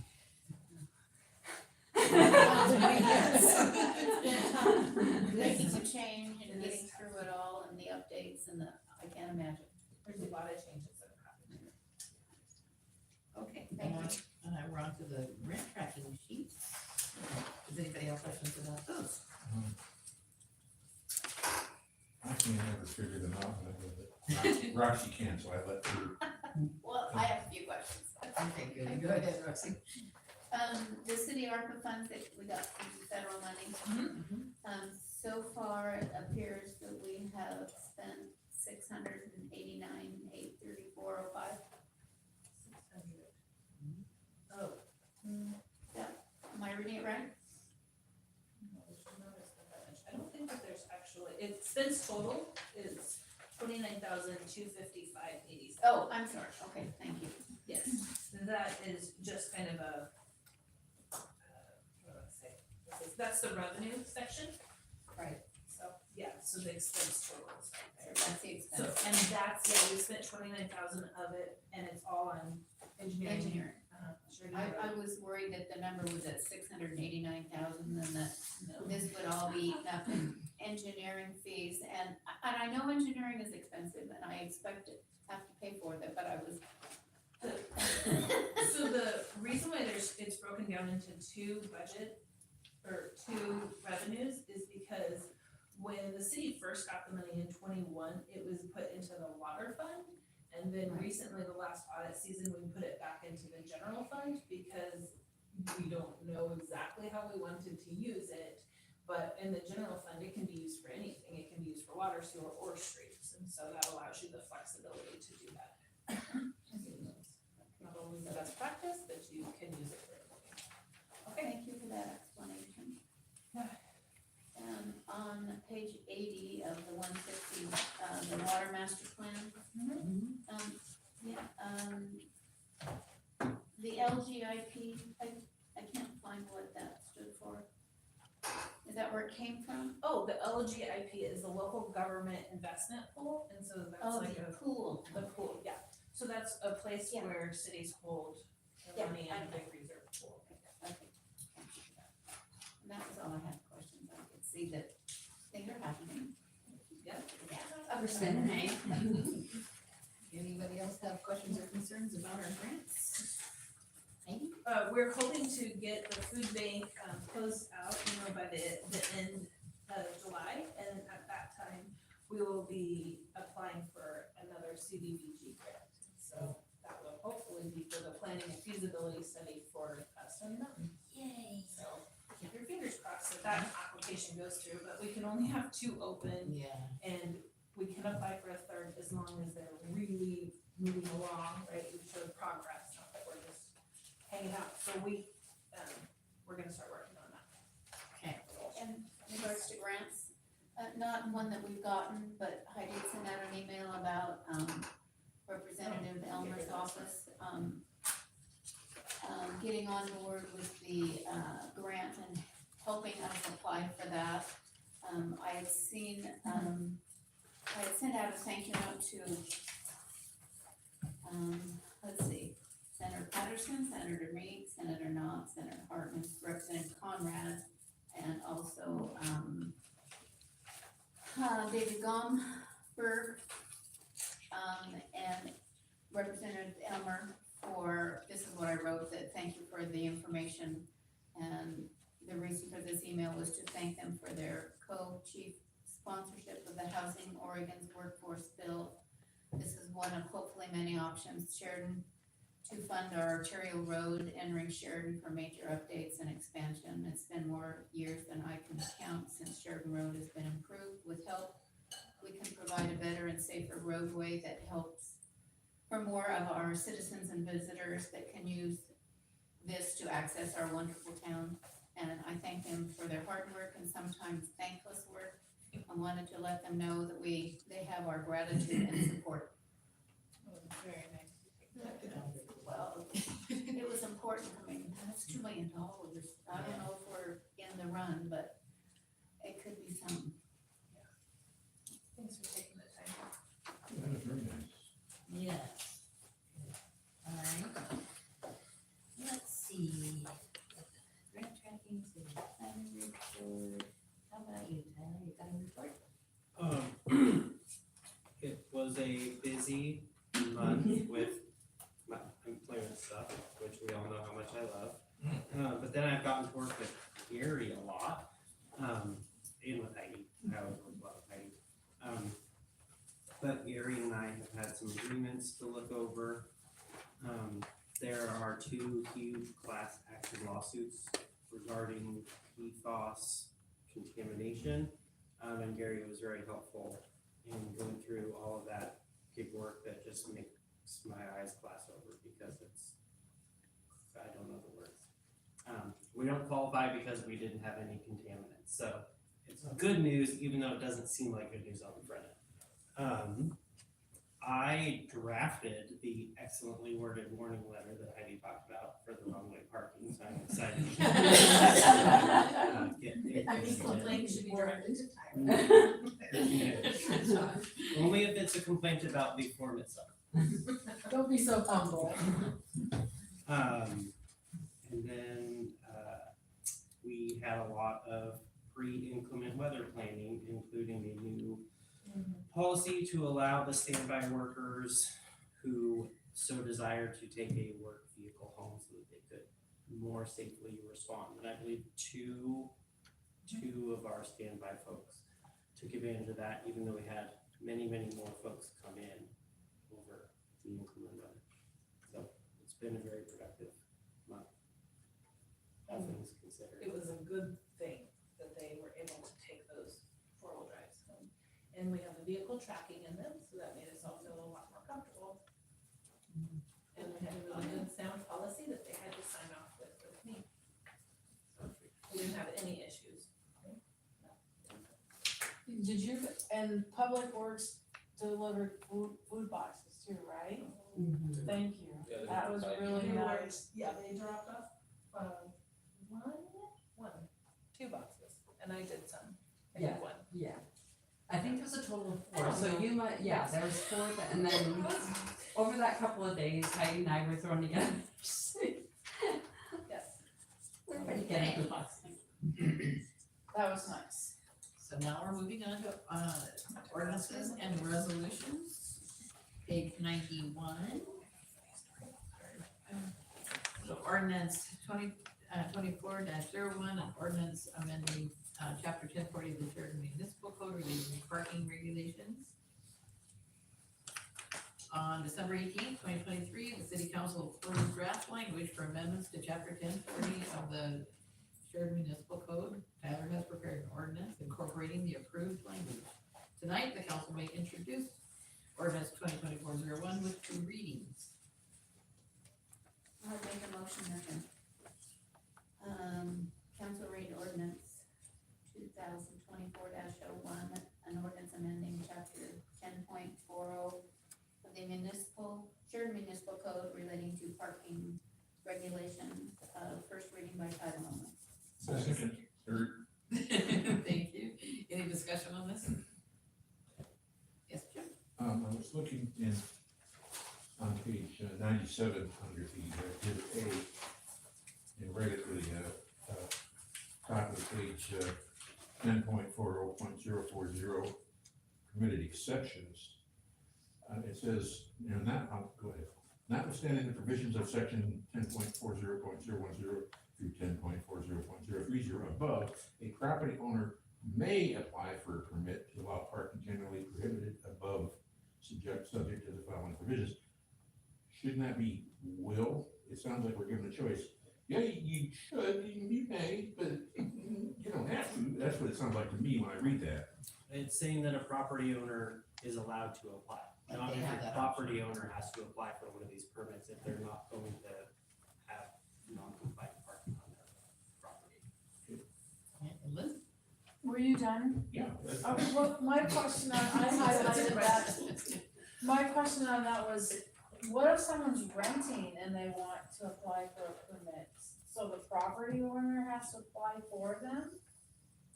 Because when I read that, I'm like, well, not everybody that's in a house is the property owner. That's true. So if they wanna have some sort of an event or, people over, how do they go about that? What did you have in mind, Denny? I would think the property owner should be contacted Yeah, before you do something like before that. you do anything, so that the renter contacts the property owner, says, this is what I'd like to do, will you help me out, get a permit, or give me permission to get a permit, so they'll give them a written letter and get them, but yes, the property owner needs to be involved. Yeah, Which was our thought, it was not an accidental omission. Okay, I just wanted clarification, thank you. okay. Any other discussion? Okay. So, vote by show of hands? 1, 2, 3, how about Kale, 4? Okay, those opposed? 2.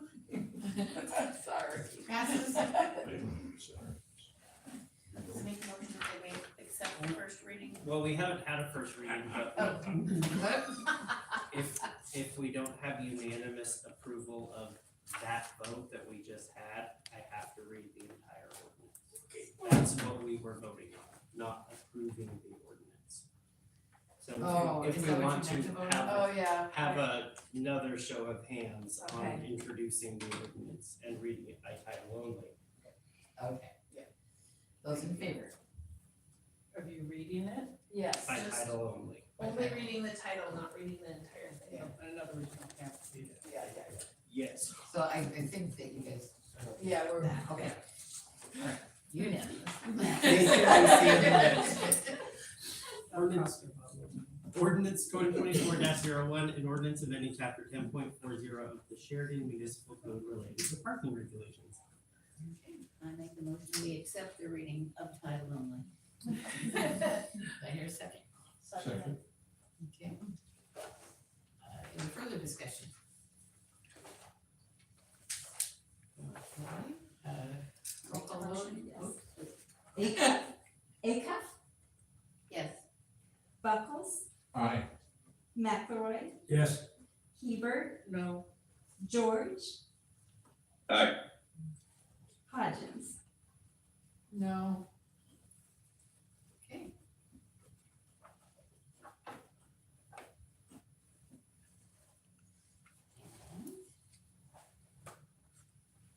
So, who goes with the second motion? Okay, did you wanna do that one, or you want somebody else to do next? Make the motion.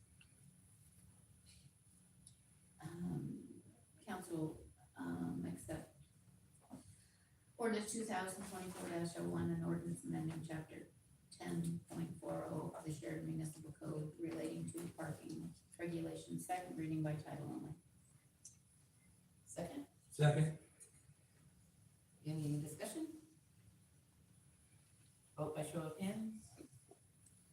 Again, this is just for the second reading by title. Okay, so that's unanimous.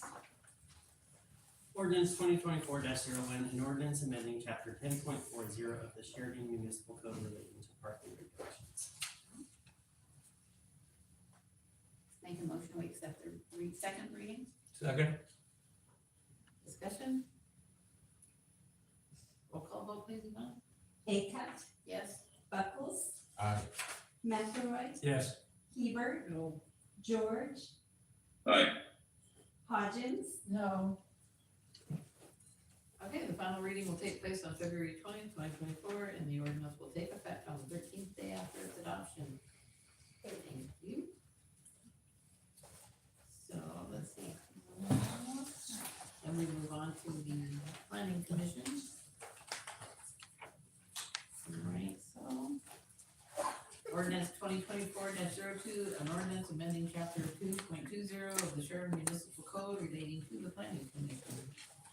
So the planning commission is proposing to the city council an update of the municipal code framework regarding the city's planning commission. This was inspired by the recent changes to the Parks and Recreation Committee municipal code framework changes. The planning commission held multiple meetings to discuss the proposed changes. They researched and considered other city planning commission codes. After this process, they voted unanimously to recommend to the council these changes, which are included with ordinance number 2024-02. Tonight, the council may introduce ordinance 2024-02 with two readings. Before we get to any action, sorry, Roxy, Councilor Buckles did find a typographical error that we will correct in section 2.20.030. Excuse me, where we lay out the terms of office, we only specified 4 terms and we have 5 members. So I would propose that we replace the word one in 1 for 1 year to 2 for 1 year. Okay, that's what the Parks and Rec does, I think. They have it a little more bunched up. I think it's 3 and 4. Every 2 years or something.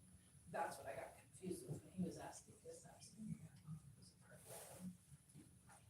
On page 1. But luckily we have a list for this in the binder. Yeah, I was gonna say that would. So what, two of them? Okay. So 1 year. Is that the only? That's all. Okay. So do we need to get kind of consensus on this? Put it in the motion. Yeah, we can just say, As corrected. yeah, thank you, Jim. Jim, would you like to make that motion? Since I started. Yes. I move to introduce ordinance 2024-02, ordinance amending chapter 2.20 of the Sheridan Municipal Code relating to the planning commission to be read by title only as corrected. I second it. Hang on down here. Okay, any discussion on this one? I would like to ask just what were the main points that were the changes that were made?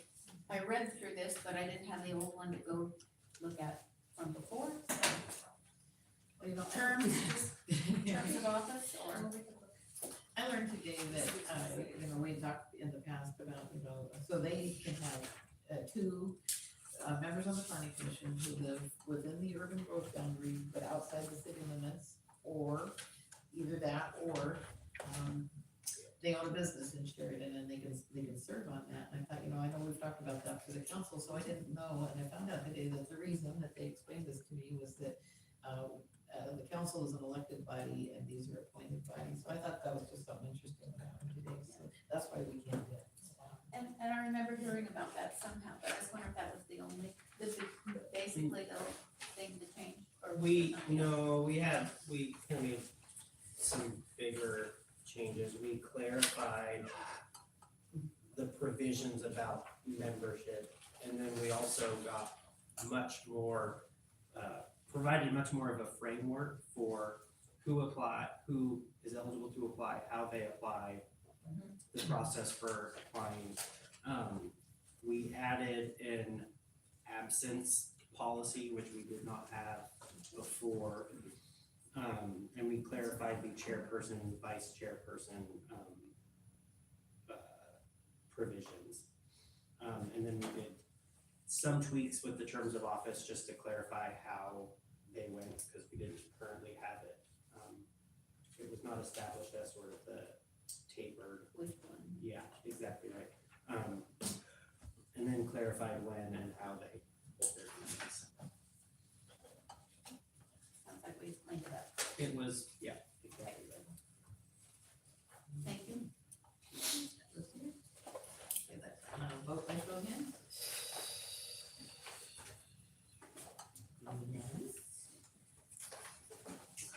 Ordinance 2024-02, an ordinance amending chapter 2.20 of the Sheridan Municipal Code relating to the planning commission as corrected. Make a motion, we accept the reading? Is there a second? Second. Any discussion?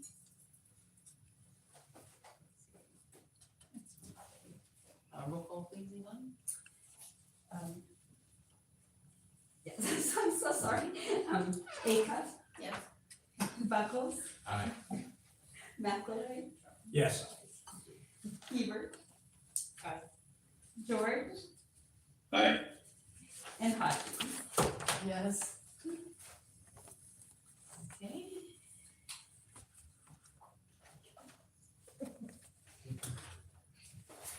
So, I move to read, right? I move to read ordinance 2024-02 for the second time by title only as corrected.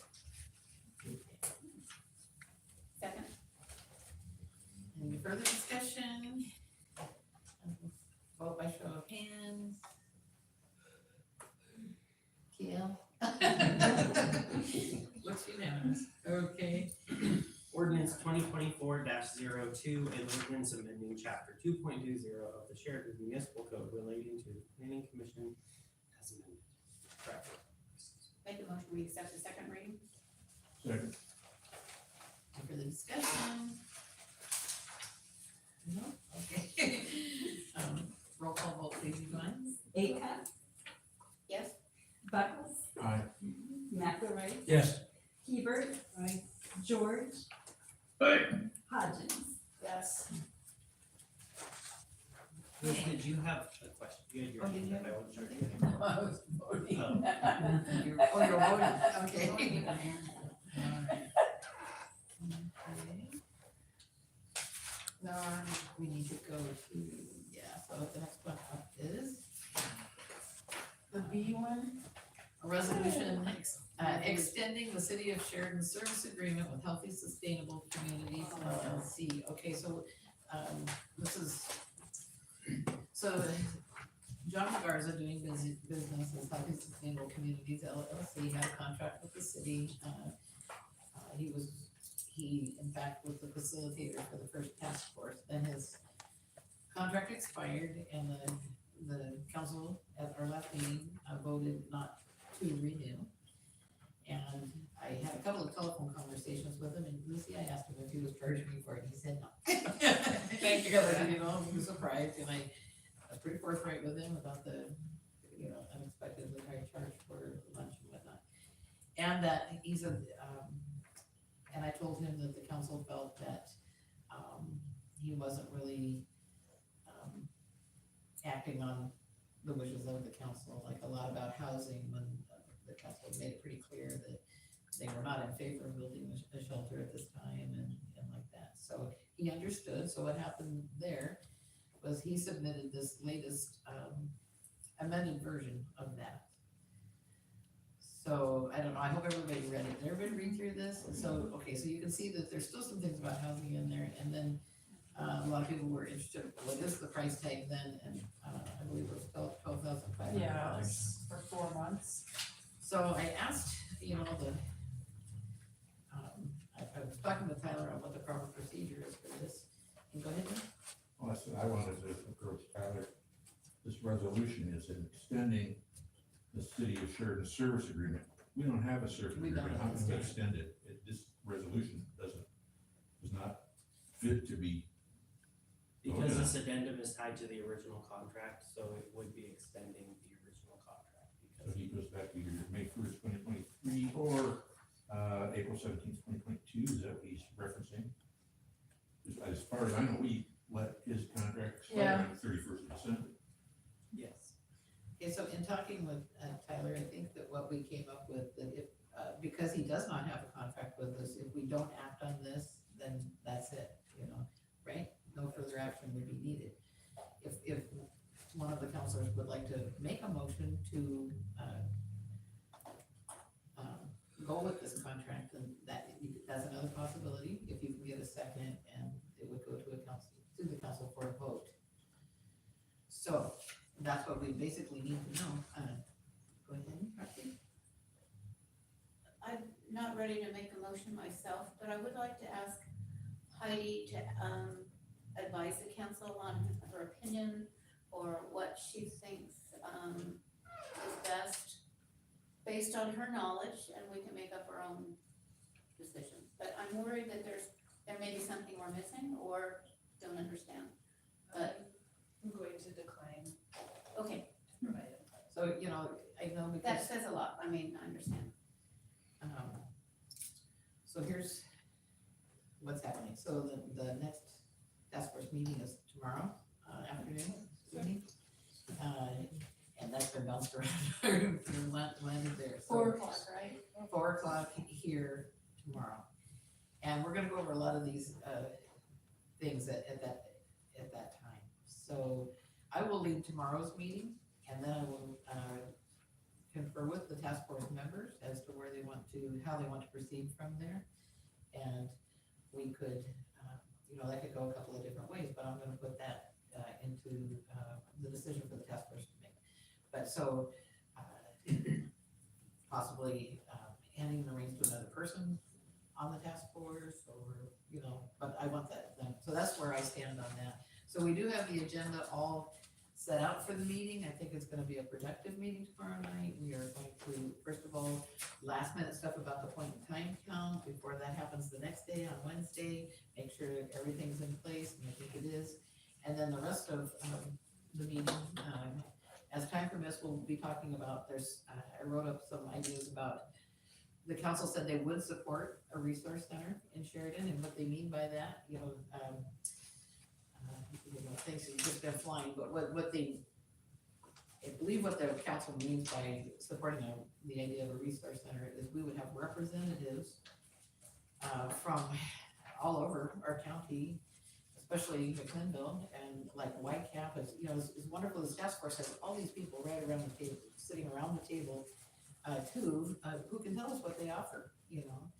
And so the idea would be, can we work out a resource center where these different services are, you know, we get representatives from these services to come here on a rotating basis, and people can come in and see them and find out how they can access the services that they need. For an example, somebody needs help with their energy billers or their rent. And so the person who, the service agency might say, well, we handle subsidized rent, you know, just, you know, and here's what you need to do. And they have, maybe they give them the applicant appointment with this person at this place. You go over here and you get the bus, it's free, take it to this, get off the bus here and go over here and go to this meeting. And they can help you, you bring in this fill out application, if you need help, let us know. And then they turn it in, and hopefully that can get them connected, is the idea. Connected to the services that are available and that they need, you know, to get back up and running again. Maybe they need help with, you know, job service. Maybe they need help filling out an application or a resume, or they need some clean clothes and a haircut, or whatever it is they may need in order to get back to work, or something that they can be put in touch with people who can help them accomplish those goals. And so that's the idea of the resource center. It's not, you know, there's been some stories going around that it's a shelter. No, it is not. Nobody's going to live there. It's a place where you can meet with somebody who can help you connect with things that will help you get back up on your feet, and you know, for families and you know, everyone, all ages, anyone who needs that kind of help, so. That is kind of what we've got on tap to start, with our meeting, at tomorrow's task force meeting. Does anybody have any questions for me on that? Yes, Dave? That all sounds great, and that's definitely task force work, that's for sure. Okay, I just kind of, because things have been kind of scrambled up, you know. Where are we at now with the contract? That's what I was like. Okay, well, you know, like I was saying, if no one makes a motion to accept it, then it's just, the contract has expired and we are not initiating a new one. Is that what you guys intend to do? I have a question. Okay. So are you saying, Heidi, that he was hired April 17th of 2022 until the end of December? According to this exhibit A. Taylor put the resolution Oh, together. I'm sorry, that's a Tyler question, excuse me. That exhibit A? Is that what you're saying? It's 107 at that house time. Yes, yes. Yeah, and I actually believe that date is not correct. I don't know. So I don't think it was. Does anybody have an idea of what 18 that? months ago, I think it was April 17th, 2023. Oh, okay. Well, So He it's hasn't his done with this. mess up. Okay. and during that time from April 17th, 2023 to the end of December, how much money was John paid? Do you know, Jim? $6,112.50. Sorry.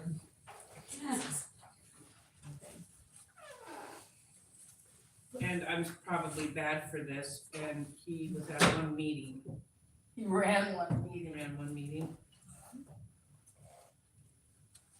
And charged me for lunch. No, Mary, Doesn't seem as bad as it used to. I did pay for lunch, but then he charged the city manager, but I confronted him about that, and I said, and he said, oh, that was for more than that. That wasn't just for lunch, so I said, okay, Get a better invoice. yeah. Oh. Wow. Yeah, okay, we'll let that go. All right, so, so I guess not hearing any kind of motion that what we're doing is just letting, what the council's intention is just to let that be, okay.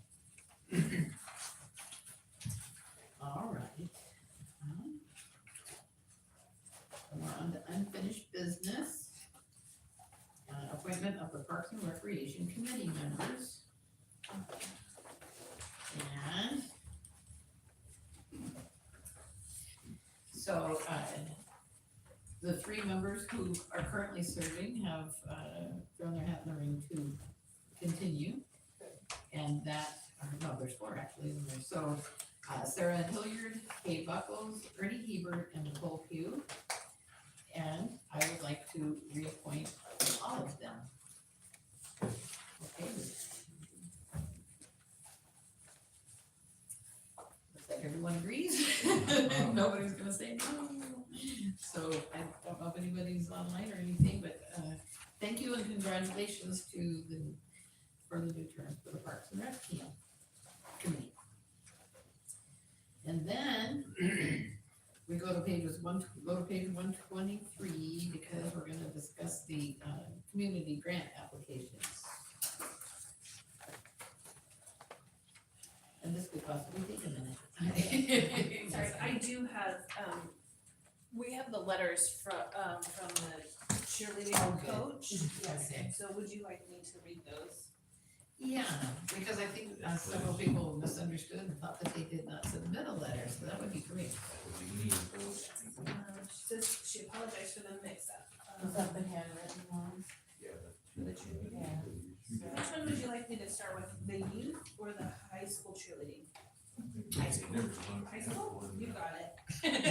Sheridan High School cheerleading is seeking financial assistance to help our team pay for our new uniforms. Paying off our uniforms would help us start to be able to raise funds for safety equipment that we need. This year, we were able to get uniforms that not only showed our Spartan pride, but also streamlined our athletic mobility. This allowed our athletes to confidently take the sidelines and competition at, securing our school multiple first place trophies. These uniforms will last our athletes for years to come as well. If we are able to pay off our uniforms and start allocating money to safety equipment, that will allow us to progress our skills. We have a large goal of competing at nationals next year and need our skill progressions to get there. We are so excited to represent Sheridan across the country. Thank you so much for supporting our Spartan athletes, Sarah Hilliard, Sheridan High School head cheerleading coach. Thank you. Next one, she says, West Valley Youth Cheerleading is seeking financial assistance to help some of our struggling families. This year, we are proud to have 50 youth involved in our cheerleading program. We strongly believe that finances should not hold youth back from being able to participate in activities that they are interested in. We have a few families needing assistance to pay off their athletes' end-of-year totals due to unforeseen hardships. Yearly fees of our program go directly to the athlete, their uniform, insurances, competition fees, and more. All of our coaching staff are volunteers in order to help our athletes afford as much during the cheerleading year as possible. Thank you so much for supporting our youth cheerleading athletes. Sarah Hilliard, West Valley Youth Cheerleading Director. So, yeah, there's a couple things I don't understand. So I get the Sheridan High School cheerleaders, but is West Valley cheerleaders are not associated with the school, it's a group of, almost like a dance class or something where they cheerlead. Like a club. A club. Yeah, with youth, and then the other is just like a high school sport. So, but they could be in potentially different groups maybe, or, Maybe, I don't know. okay. It seems like at least one of these groups has been here before. I kind of asked you about this, did we get a grant closure report from whatever it was that? Yes, the cheerleaders are very good at writing a very good report. Okay, so both the West Valley and or the Sheridan High School, both of them? Whichever one it was, yeah, I Okay, don't so know. one of I these think it have was a applied, high school for I think it camp. was the high school for camp too, I agree. okay, so West Valley, this is their first, request, is that correct? For the West Valley youth, yes. I think so. You know, and I need a binder for this too. I'm sure this is probably just an oversight, but it's a thing that matters to me. So the line in the application that says, after a letter, attach a letter explaining how the funds will be used, okay, so they did that, how the criteria will be met, I get that. And then C, your previous and or current involvement in community activities for the betterment of Sheridan, and they didn't get that. So, like, do they show up for cleanup? Do they volunteer at the museum? What did they do? Where are you? I'm reading the 10. application. The actual Number application. 10, okay. Yeah. Yeah, 10C, I guess, would be the way to really nail it Yes. down. So I'm just curious about that one. I don't know that cheerleading is not involvement in the community. I mean, they represent and get national awards. Right, that's what they do, but I mean, in addition to that, like community service kind of stuff where they pitch in and they go to cleanups and they. I think you I need was to be at more something with the specific cheerleaders once. in that. But the cheerleading team is involved right now with the Park and Recreation group. Oh, They're okay. involved with, taking the picnic tables and they will be, what do you call it, sanding down the top of them. Excellent. And then putting on, a couple of them will have like a chalkboard top, I think, or something. So, yeah, but that's not until the spring. Is it the West Valley Youth Cheerleading or the Sheridan High School? I believe it's the Sheridan High School. The Sheridan High School does a lot of involvement in community projects because they get like money somehow from the National Cheerleaders Association. So they get that money back for the sport. Yes. I don't really know that much. I'm surprised I know as much about cheerleaders. But Sarah That's good to Hilliard, know. Sarah Hilliard is a great member on the Parks and Recreation Committee, and so she herself, the coach, Yes. gives a lot of time She towards does. that effort. Yep. And her husband helps with stuff too. So I know that she gives, and then that's how I know is I listen. I think what we were aiming at with is to get the kids community minded and helping, helping around the community. I think that was the thought.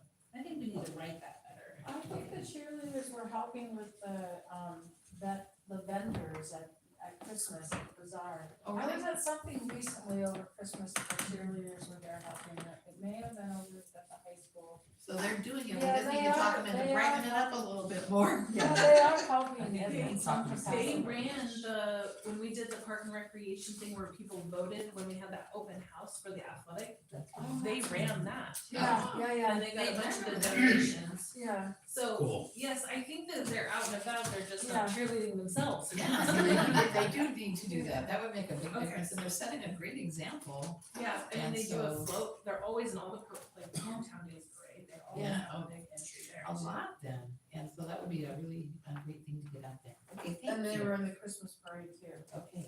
There you go. right? You know? Weren't the cheerleaders in the Christmas parade? Yeah. Yeah.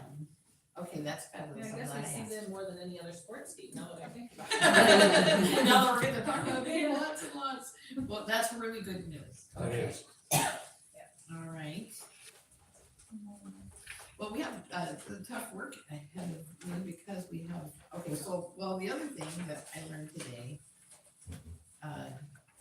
let's see, with, the City of Sheridan Arts Group, Lucy and Liz, and you had your application in, and I understand that maybe you're not interested anymore because Let me verify, let Okay. me, so I have misunderstood, so we did not, the Sheridan, oh gosh, the public art group, we did not get the grant from the community, what were they called? From the Community Oregon Arts Oregon- Commission, but it's a community development grant. Yes, and so we did not get that $5,000, but Counselor Hodgins has corrected me that this is for, the $500 is for a different, project. Well, it was written up towards the mural, Oh, okay. but there's also a sign, you know the sign at, what's the name of the? Horseman's. Borsman's, you know the sign with the hands pointing? Mhm. We have plans for a sign like that too, Nice. on the corner of Bridge and Sheridan Road. So it would show different directions, so that would help pay for that. What was the cost for that sign when you talked It about was that? $1,200. Yeah, so it would help with that sign.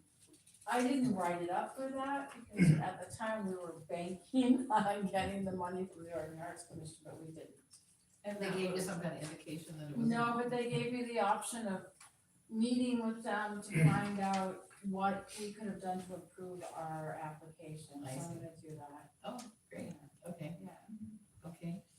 So what you'd like to do, if you had this money, Lucy, are you saying you'd go forward with the? The monthly figures? revitalization is actually sponsoring murals in town to either refurbish, make new ones, or put existing things back together, kind of like the Figaro's thing that kind of fell apart. Right, yeah. I brought to them this directional from McMinnville because I thought that would look very nice, and I donated my building because they're wooden plaques that can be built inside, they're already weatherproof, the same guy that made the ones up there will make them down here. They were trying to get some funds together, but they were lacking some funds. But they too were trying to do some fundraisers, so I'm pretty sure that this would just help balance that out, that the revitalization is trying to make the money for it to get something started as we reapply for the bigger grants later So- down the road. Would this be a grant then to revitalization for these directions? Actually, it would be it would actually help the revitalization, and yes, it would. Okay. I would think, You mean with the signs? Yeah, the point. with the sign. horseman signs. Go ahead, Dane. So I think that's great, but the grant was asked for the mural. So this would open a thing up where the cheerleaders, maybe they wanna buy a car instead of go on. I mean, I'm serious. No, you're right. The grant is written, Rewrote so I it, think I the know. grant should be reapplied for. Okay. Okay, and Next Heidi? quarter. I was just gonna say, yeah, next quarter, I think that it would be nice to have the Sheridan revitalization as the applicant too. I think that that's a good idea.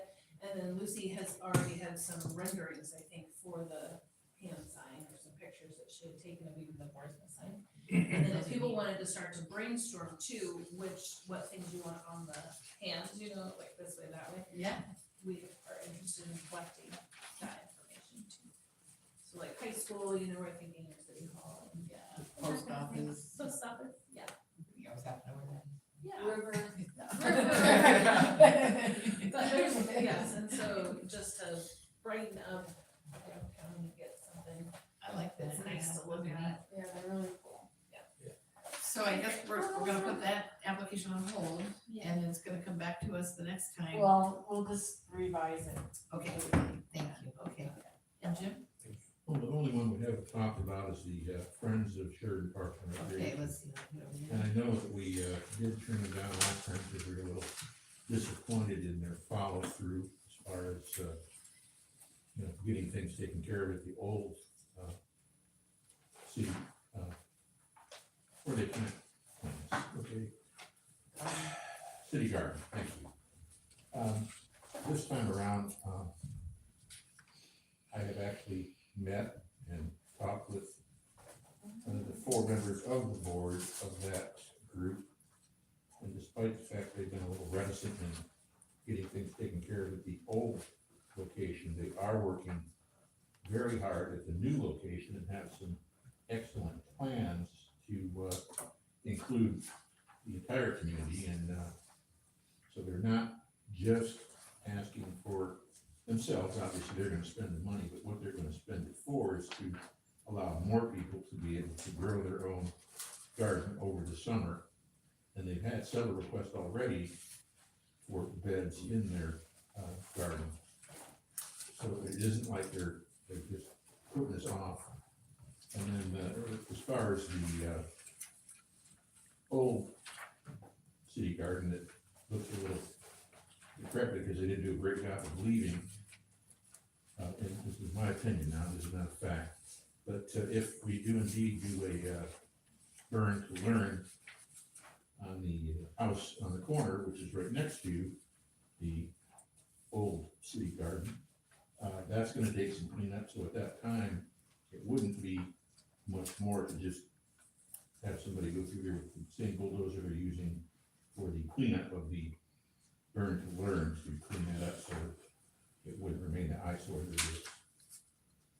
But I do think the group is a viable group. They're a couple of them are older than me, so it's an older crowd, but they are working with several other members of the community that are not on the board, and they have a valid interest, and which is what he explains in the back here. So. Okay, Kale, I keep forgetting, do you have any comments on any of these grants? No, okay. Just didn't want to overlook you by not turning you around. Okay. Any other comments on the grants or this grant for the Friends of the? I have a comment. The Friends of the Sheridan Parks and Rec, they're seeking reimbursement for the direct cost of the garden relocation. They're saying that it costs $1,200 or $1,262.06, and they want $500. And then they explain, how much it costs.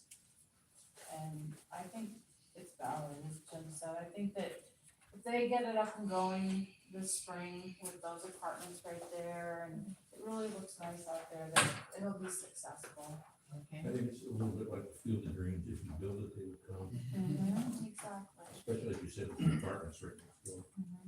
How do you guys feel about saying that, yeah, I can understand where they went forward in good faith and they did this good work, but like before we make another community grant, that they would have 10 applications for membership or something like that at the next quarter if they want to go again, like show there's a community interest in it during the growing season, which should be a good time. And they shouldn't have a problem doing that, but it would give us more confidence, I think, if we knew that there was greater membership. What do you guys think about that? When's the next quarter? Well, let's see. April, Is it next? March.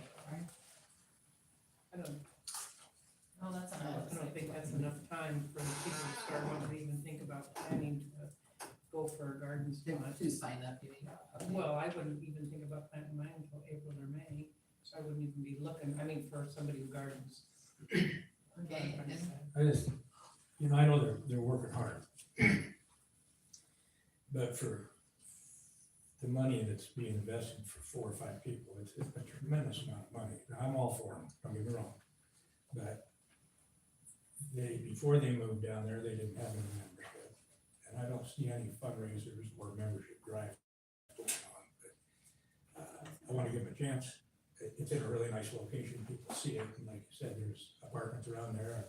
People like to take a a real interest, because now they can see it, nobody ever saw it over here. Sure, you'd have to make a special. So I'm willing to give it another shot. You think you'll like maybe more flyers and things like to let people know that it Yeah. exists all around the town? Yeah. Okay, Jim? Another thought, I mean, as Denny said, we have invested, and I know some of it didn't look like it was worthwhile, but, now that they're starting to get that up and running, they've got the cardboard down and the chips down. But, and they'll be more visible, and they'll probably get more, membership or at least interest. So that we wouldn't wanna have our money that we already, given them just get wasted because they run out of money. I mean, Yeah, but it would be nice, you know, I think what would be encouraging is if they could tell us when they do get new members and stuff like that, you know, say we had a couple sign up today, or a couple people came in, and, or the people live in the apartments next door say they can't wait for growing season or something like that. Yes, Kate? They do make a presentation pretty regularly at the Sheridan Parks and Recreation, and so those minutes are in your packets when we have those meetings. Okay, So you could also follow along that way. yep, okay, good idea. And Lucy? also, they have donated money from their group, I believe, to the Parks and Rec of Sheridan. If you go to their meetings, they actually volunteer to help those guys, give them funds, I believe, even, haven't they? We did like the circus event, is that what you're talking Yeah, about? they've done things and they've donated that money to the Parks and Rec. So even within their limitations, they've given. This is good to know too, thank you. Okay, Liz, if you The can. last time I talked to Vivian, and that's been a couple months ago, is they plan on a membership drive in the spring, which makes sense, because in the spring people are thinking. That's what about they're dark. thinking about, yeah, Yeah. that's a great idea. Yeah. Okay, and Jim? I'd like to kind of move this along, because we can beat it to death. I'd like to make a motion that we, give the Friends of the Sheridan City Parks and Recreation, the Sheridan High School cheerleading, the West Valley Youth cheerleading, the Hometown Days Committee, and the Sheridan Rotary, their requests for each for $500. I second. Except for that's $3,000, isn't that over? No, that's Oh, wait, yeah, 2,000. just one out, 25 Because we took us out, You the took arts care of group. it. Okay, so 2500. Yeah. You got that money now. Yeah, thanks, Liz. Yes, I thought we had. Okay, all right. So is there a second? Did you second, Liz? Yeah. Okay, and any further discussion, Lucy? Nope. Okay, and then all in favor? 1, 2, 3, 4, and Kayla's 5. Yep, passes unanimously. You know, I actually thought that was gonna be hard. You guys are doing good. Okay. Becky, did you have anything to say about beekeeping? I have a note. Are you working on the beekeeping? Is that still with the planning commission? Yeah, Tyler and Laura are gonna be holding, I think, first, public hearing. Tyler, wait, at February, planning commission meeting? Okay, so let's move along, but we're not ready for us yet. Okay, all right. Okay, and. Tell me, Measure 110 letter review. Oh, yeah, the measure 110 letter, yeah. Did you give this to everyone on the letterhead tonight? I am sorry, I did not, I was kind of scrambling. Okay, But- you know what, I have it. Oh, okay, I was gonna say, I could read it, if that would be easier, or, But we wanted to pass one around to sign, right? Yes, Yes. so We we, agree. that's what we have, we do have an original for everybody to sign, but we figured since everybody got it in their email, and you can hold a discussion on it. Okay, and if I may, cause I may have made some, I'll just come get that and read it, and then,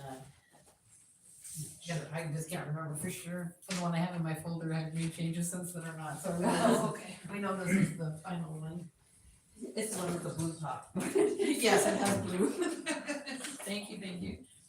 Okay, so this is, we talked about sending out this measure 110 letter, and here's what we have. Has everyone read it? Yeah. Yes. Okay. I guess we should probably go through it before we vote to send it on this. Okay, so it's, our hearts go out to all Oregon families who have lost loved ones to fentanyl and other high-powered street drugs.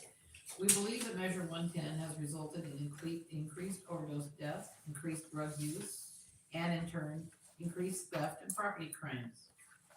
We are asking you to amend Measure 110 by again making possession of these narcotics criminal acts for both adults and children. We are concerned that when state officials stand behind this law, it may give young people the false impression that using these street drugs must not be that harmful. But the truth is that these drugs are deadly and may result in devastating long-term effects. Moreover, laws define the expectations we have for one another. Does this law say that ingesting deadly and addictive substances is not that big a deal? Why are we okay with taking away consequences for these unhealthy choices? Sadly, Oregon places 49th out of the 50 states for having the worst drug addiction rates nationwide, according to the National Survey on Drug Use and Health. This news comes as Oregon's overdose death rates continue to climb. In addition, the National Drug Helpline has placed Oregon on red alert for especially concerning trends with substance abuse based on factors such as drug overdose death rates and drug use by teens. Oregon's ratings are among the lowest for providing drug treatment and mental health care for its citizens. So when Measure 110 passed, support was unavailable, resulting in a costly and ineffective program. Measure 110 has further tied the hands of law enforcement, causing them considerable frustration and the heartache of sometimes having to notify families about the overdose death of their child or loved one. Furthermore, amending this measure to allow up to 5 fentanyl pills to fall within a range for a misdemeanor charge may indicate it's okay to kill up to 5 people and still call it a minor offense. Measure 110 was to provide rehabilitation options for first-time and repeat drug offenders. However, the number of rehabilitation facilities is inadequate to meet the needs of the estimated 1 in 5 teens and adults with drug or alcohol problems in Oregon. Before the passage of Measure 110, Oregon could not provide reasonable live-in healthcare or drug treatment facilities. A large part of this measure's plan was to provide these services for drug users instead of sending them to jails and prisons. With little availability, those needing these services are added to a long waiting list or don't receive help. The number of visits to the emergency medical facilities for opioid overdoses has climbed much higher than in the years before Measure 110. We support a prohibition on the use of hard drugs in public spaces, criminalization of possession of even small amounts of methamphetamine, heroin, fentanyl, and mandatory substance abuse treatment for people accused of drug possession. The explosion of the fentanyl crisis and open use since Measure 110 passed has demonstrated the devastating results of decriminalization to Oregon voters. A growing number of children are dying of fentanyl poisoning across the country amid escalating opioid crisis that last year claimed 80,000 lives, according to federal data. Oregon law should consider the quality of life of law-abiding citizens. Although well-intentioned, Measure 110 has not met the public's expectations and has proven to be detrimental to families. With addiction numbers up and people attempting to access treatment down, this measure has proven ineffective and harmful to illegal drug users and other citizens. We ask you to revise Measure 110 to protect the people of Oregon.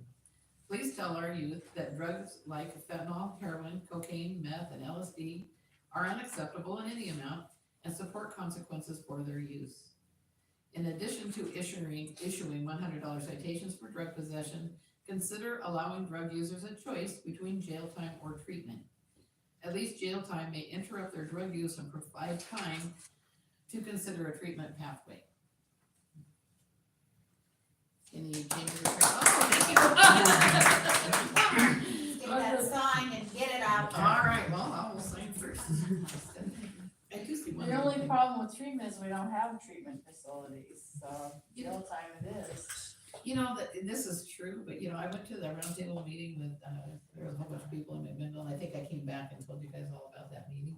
But they told me that if you go in McMinnville to the health facility there, that they will never turn anyone away. That's what they said. And, but I think that doesn't get you into live-in facilities and it doesn't, but what it does is they find out what you need, you know, and they start you on the road. And Commissioner Lindsay Burshauer said if that doesn't happen, call her, because she will see to it that it does, because they're sure of it.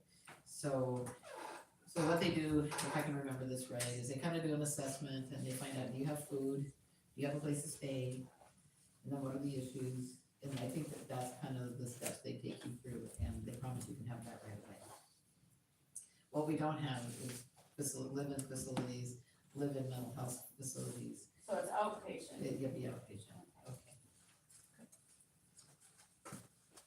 Good letter. Thank you. Excellent. Thank you, I appreciate that. Couple questions logistically for the letter. Is this to be emailed or do you prefer hard mail? I did talk to Lucetta this morning at that other meeting, and I told her what we were doing, and the third, she said, oh, yes, please do, so she said. I think hard mail might be, seem more official as opposed to an email that I bet they get. That's what I had in my mind, but, you know, what do you guys think? Both. Both. How do we know what's most effective? Both. That way you cover all bases. How do we Yeah. know? Both is fine. There's also, oh my goodness, I wrote about it, what is it called? There's like a committee that's meeting before the legislative season on this topic. And so would you like me to submit it to that group as well with the testimony? Remember, I think I should. Yeah, you sent it to us. Yeah, where you can send that. Anybody that can have measure 1 to 10. Well, I don't know who that is, and so I'm hoping that this group can give me direction about what the expectation Seems like- is. Do you want me to send it to the sheriff here?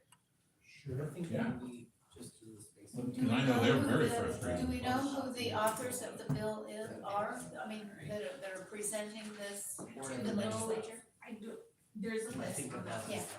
I think every single one of them ought to get it. Yeah, you can also just submit testimony and it goes to whole group. Well, I'm not So I can do here, my so I whole, don't know. if Well, I was gonna say, if it's gonna cost us the same to mail them as, email will take some time, of course, but, it won't cost any more to send them out by email. And so yes, on the sheriff's office here, Yes, but they already have the 11-point measure. I'll deliver going. that to him tomorrow. Yeah. Yes, that's the other thing. Tyler, do you know about the 11-point measure that the sheriff's, okay. So it's through the League of Oregon Cities and it came across in several of their newsletters that they send out. And there's a group of Oregon sheriffs and State police state on police it. in their union. McMinn, City of McMinn was on it. It was in the paper. Yeah, and then Liz sent it out too, but it is a whole, it's, 11 things that they're trying to do at the legislature, or well, that they're asking for, these groups. And they're some of their fixes for it. So, oopsie, not this. Sorry, Yvonne. Thank you, Danny, for getting that. But this is a good resource. This is one of Yeah. them for me, sorry. We finally got it done. Yeah, here's the investigation for that. Is there anywhere else that I should be sending this to? I mean, Is If Betsy I can Johnson get this still open involved about- in this? I don't know. I'm sorry, Yvonne, I broke your computer. So if you look at the League of Oregon Cities thing, We can probably send that out. It's 9:30. Yeah. We still have agenda stuff to do. Yeah, we have it. I just want to not send it somewhere that people had thought. So, okay, so they got it down there, we're good to send it. How are we gonna get Kale's signature on there? Gail probably can stop by tomorrow at City Hall. Would you have a minute to stop by, Kale? Thank you. All right, so now we're on to Heidi and the manager's report. Sure, I forgot to mention this to you earlier today, Mayor, but, I did have a member of the public who listens to the meetings, and they request that when the counselors vote orally or by hand, that they want to have the, somebody, you or Yvonne or somebody, to state the name of the individual that, voted opposing. Oh, I see. Because at home, they can't tell the people's voices, and so of who's voting like nay or something. So if we can remember to do that way. Should have say, okay, so like in the no votes, counselors also, that's all they want. They Yeah, don't so want- just pretend like, I don't know, tonight when Counselor Lucy. Hebert and Hodges voted nay, that we did a roll call vote, so it doesn't make sense here with this example, obviously. But if we had not done a roll call vote, that we just state on orally that, you know, Hodges and Hebert voted nay. Then they'll assume everybody else voted yes. Okay, Yes. alright, so just to make it easy, just list the nays or the abstentions. Okay, so if we could get in the habit of that, that would be good for people, I think. So name the naysayers. Just kidding. So we had a good meeting, the mayor and I did this afternoon with representatives from Merkley's office, Wyden's office, and Salinas' office, and we discussed the issues surrounding Stony Mountain Reservoir, and I think that was a good, positive meeting. We did learn that there is some benefits to having a lobbyist hired, and that was one of the major takeaways I took from that. Let's see, I also learned today that our fire chief Les has achieved a high certification with FEMA. And so I'm hoping that you guys would all support us writing or doing some sort of congratulations for him. Yes, definitely. Okay, so we'll work on that. Let's see, Gary and I continue to work with the DEQ. We have our next meeting next week regarding the Stella Jones spill, and we're gonna have a meeting with DEQ, several different departments of DEQ, and also with the Oregon Health Authority over the drinking water issues. Can we attend that? Yes, so why not? It is, in this room, we will attend January, I'll send you the invitation. Okay. It's not, I prefer not to get it wrong right now. I can't. Today, Mayor and I and Councilor Buckles also attended a meeting at the CTEC building, which is the Barbara Roberts Center. I'm sure they'll maybe talk more about it during the council comments. But we just, were involved in learning about the needs for the Barbara Roberts Center, and their first two of their trainings that they will offer training courses is one in diesel mechanics, and the second is with the fire and rescue. And so they'll be able, with the grant they received, to do the fire training. Councilor Buckles is giving a lot of time to those meetings that they're regularly having. I don't know if you're going to the same ones, but I know he is, and so maybe he can fill us in more as time goes on those. They have very interesting acronyms that they never ever explain. That's all right. Secret codes. Education needs. They don't nod their heads when they hear, oh, yeah. I want to say a big thank you to Yvonne. She came in with me during the ice storm, and we got a lot of work done to make sure that the ends were met around here. It was not easy, and she didn't have to do it, and she has her injury, and so it was really wonderful to have somebody to help me with all of that. I would have been here a much longer time without her. So, let's see. I guess outside of my, we are seeing a lot more RVs in town. We have one at the library that Gwen and Gary and I and the police are going to be working on more tomorrow. And we got one towed away with ODOT. ODOT towed away one because it was on Main Street. So the more people can call ODOT for us, the better that will be for all Is of that how us. that's determined? I got it figured out. It can be. Every It's a time- squeaky wheel. Every time you have one of those, Don't drive to Main Street. Don't send it on the record. Turn your microphone on. Okay, that was a joke, okay. Unfortunately, the Nazarene Church is also have a RV parked at their lot too, and they will have to have board for that to be taken away, which Pastor Rachel let me know is $3,000. That's good. Yeah, it's really sad. Yeah, I guess I'm looking back and I keep just seeing motorhome issues in my lifetime. Yeah, does anybody have any questions for me? Yes, Go sure. ahead. Do you have Michael Colbolt's letter, email? I do not, and he said that he would submit it, so I'll follow up with him. I know that the ice storm posed a big challenge for him to get down here, and that he was really nervous about his building at different points. So I will follow up with him, and then if I get an email, I'll just send it out in an email. Crossing? I have a couple, the water line boring. Mhm. We already had the meeting, so they're planning to start they will move dirt by the deadline, which is it March, April, February, I don't know. On the water boring, the point that it says 1/11/2024. That's the meeting. It's April. Yeah, so they're gonna do something I'm after sorry. the meeting, right? I'm sorry, I was trying to figure out the deadline for that planning.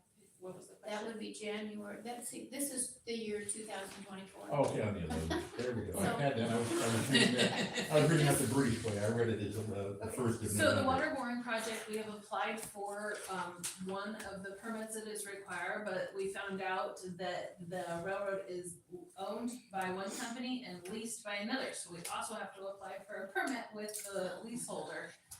So that'll take a little bit longer, but Gary is working hard on that. And, but once we get the boring, you know, we do have money for this project, which is really great, and then Why I wanted it'll to know how bring it's even going. more water pressure up to Jefferson Street. We are coordinating our efforts with the development, just so that there's less borings going under the railroad track. It seems like a good thing to do. Yeah, I guess does that answer that question? Somebody had a question. I asked that. Yeah. And that does, my other question was about the cameras. We can talk more about that in our executives. Oh, okay, because I know we don't usually talk about that. And I was just wondering if you had an update from the civil last time. Did she have one more? Oh, Did you have one more? Those Oh, were I both thought you my started. questions, thank you. On Sheridan Road, so they found, we submitted our selection and what have they said about that? The same thing they said last month, and I think I still have that in here, don't they? They are just, there's no update, yeah, they're still continuing to work and coordinate with PGE, and that will be for months. Oh, okay, so don't expect anything for a while. Don't expect anything for a while. Okay. It's a large coordination project, to Okay. see if the undergrounding is even feasible. Oh, I see, okay, So that's step one, okay. and that will take a long time. We're just hearing from PGE for our Southside Park, and that's been since August, July, so. For a project of that size, yeah. So ODOT towed one of the RVs on Main Street, They sure did. the smaller one or the big one? The smaller one. What's gonna happen with the bigger one and the We larger one? have not had any return calls, but they did, tag it, and so we keep asking them when they're gonna be picking that. So ODOT will cover that cost as well, yes? I cannot speak on behalf of ODOT, but I can keep my fingers crossed. Okay, but they did pay for the first one. I have not seen a bill, that is what I can say. Okay, All right. So we still have one in Viola. good answer. Your one on Viola is a much larger project that's happening. Okay, so I guess we should go, we don't need to approve the minutes. I have a question. Go ahead, Lizzie. So Heidi, this is kind of for your information also, on your state forestry department meeting. And I happened to talk to Paul Pennant, who is Friends of the Park, you know, with the garden. And the little guy out there by the Dairy Queen, Yeah, David? yeah, the little hippie guy out Daddy there. Dave. He was talking, well, we were sharing because, you know, what Dave has, because I know Liz buys stuff there. But Dave evidently, I didn't say that. Not far off though. Not far off. Let's continue. Anyway, he has fruit trees out there and he was gonna check to see, and you know, you're talking about fruit trees out at South Park. So I was thinking to try to stay local, you might wanna just ask him if he had fruit trees. I asked Paul in regards to that, he said, well, he has a bigger greenhouse in the back. But he is also taking classes on pruning and maintenance, Dave by the Dairy Queen. And he's having gardening classes this spring that I know that Paul is wanting to do in conjunction with the garden folks to help get people, the only worst thing than having a garden spot is how do you take care of it? Yep. So I think this Dave guy out at the Dairy Queen. Yeah, I told Dave about the community garden. But he might have fruit trees and, or it mentioned in your little letter here that they were thinking about pruning it. And I was thinking, and if they have the funds, maybe if he has his, for lack of better words, pruning license, you know, maybe we could in turn kind of just feed the people who were helping, because I believe he might be giving starts or helping out some way like that for the garden, and or I believe Liz even said sometimes he just gives things to people in the community to start a garden. It'd be a nice way to kind of reaffirm that relationship, you know, with him out there. Okay, we'll continue to think of ways to support Dave. And then the only other thing I would have to say is, in my water bill, I really loved what whoever put that together for the report from the city manager, and specifically, because it was all good, because it talks about the library and other places, but it's warning the people of Sheridan about Stony Mountain. Well, because that's not necessarily a freebie, but, you know, to prepare them for the fact that we have this great rich resource that we're about ready to tap into, but we just can't do it by ourselves. So it's a really nice way to give a preamble to what could be coming later, because it's got to gently be massaged into their systems, but I thought it was very nicely put. Thank you. Okay. Heidi, do you have anything else, or we can move Yes, on? Yvonne and I have 2 items for you. There's a couple of invitations that we need to get RSVPs on. The city of Amity is hosting the city county dinner. It's their turn. It is on Thursday, February 15th, day after Valentine's. Please let us know. We have to RSVP by February 1st, so please let us know if you plan to go so that we can get that. You got ours, right? We are SPP. Yeah, yes, you too, yes. And so if anybody else plans to go, Liz? Okay, are you going? Lucy? Broccoli? Jim Kale? I don't know, Jim? Just let us know by February no 1st. problem. That's all we. Did you get that, Kim? The other social event is the annual Mid-Willamette Valley Council of Governments Annual Dinner and Awards. And this year, it will be at the Spirit Mountain Casino, so not far away. It is on Wednesday, February 28th, from 6 to 8:30 p.m. So you need to let us know if you want to go to that. It is, if we have a table of 6, I think, 6, then it is a cheaper of it, by the way. So that is the organization that Scott Dadson and Laura work for. Yeah. And Jim Jacks. So, Did you say February 28th? February 28th from 6 p.m. to 8:30, and that is a very good opportunity for regional connections, really. Networking Yeah. Jory kept talking about it. Go ahead and network, everybody have a good time networking. And when was that other one that we just The said? day after Valentine's, February 15th. 15? 1-5.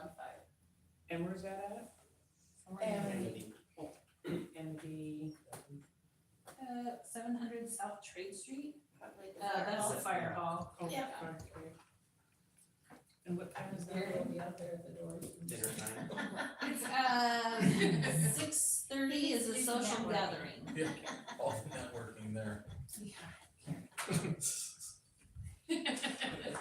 Okay, and that's it. And you know your social life. Social calendar. That's about it. Okay, well, I have been waiting because I know that we have a citizen who would like to speak, and I don't have her, of course, I don't know her name.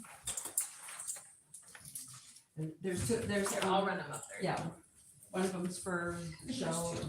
Oh, okay. You've got Lisa, and then Jody. Thank you. You're welcome.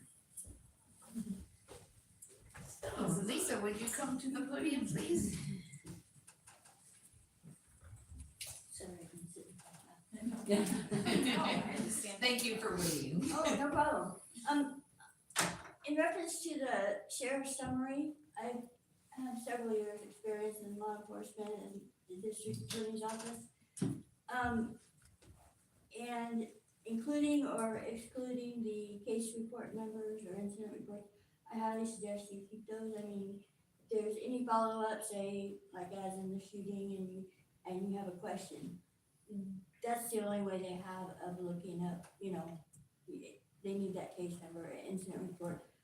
We used to have those interrogation cards, you know, you see suspicious activity, you take their names, you make a card, and then if you find out later a crime was committed, you know, you have that information and you can go to the streets. And so all that information is, I wanted to see that report so bad, cause I can help you with it, but, and then also, I was here for the sheriff's, presentation, and, I happen to know that, drug activity is a big problem in Sheridan. And I know that he specifically said that they will devote their time, their extra time that they have while they're in Sheridan at council's discretion. So, I mean, you know, certain locations where these activities are taking places, I would think instead of tagging abandoned vehicles or, you know, I know the RVs are a big problem and they could become worse.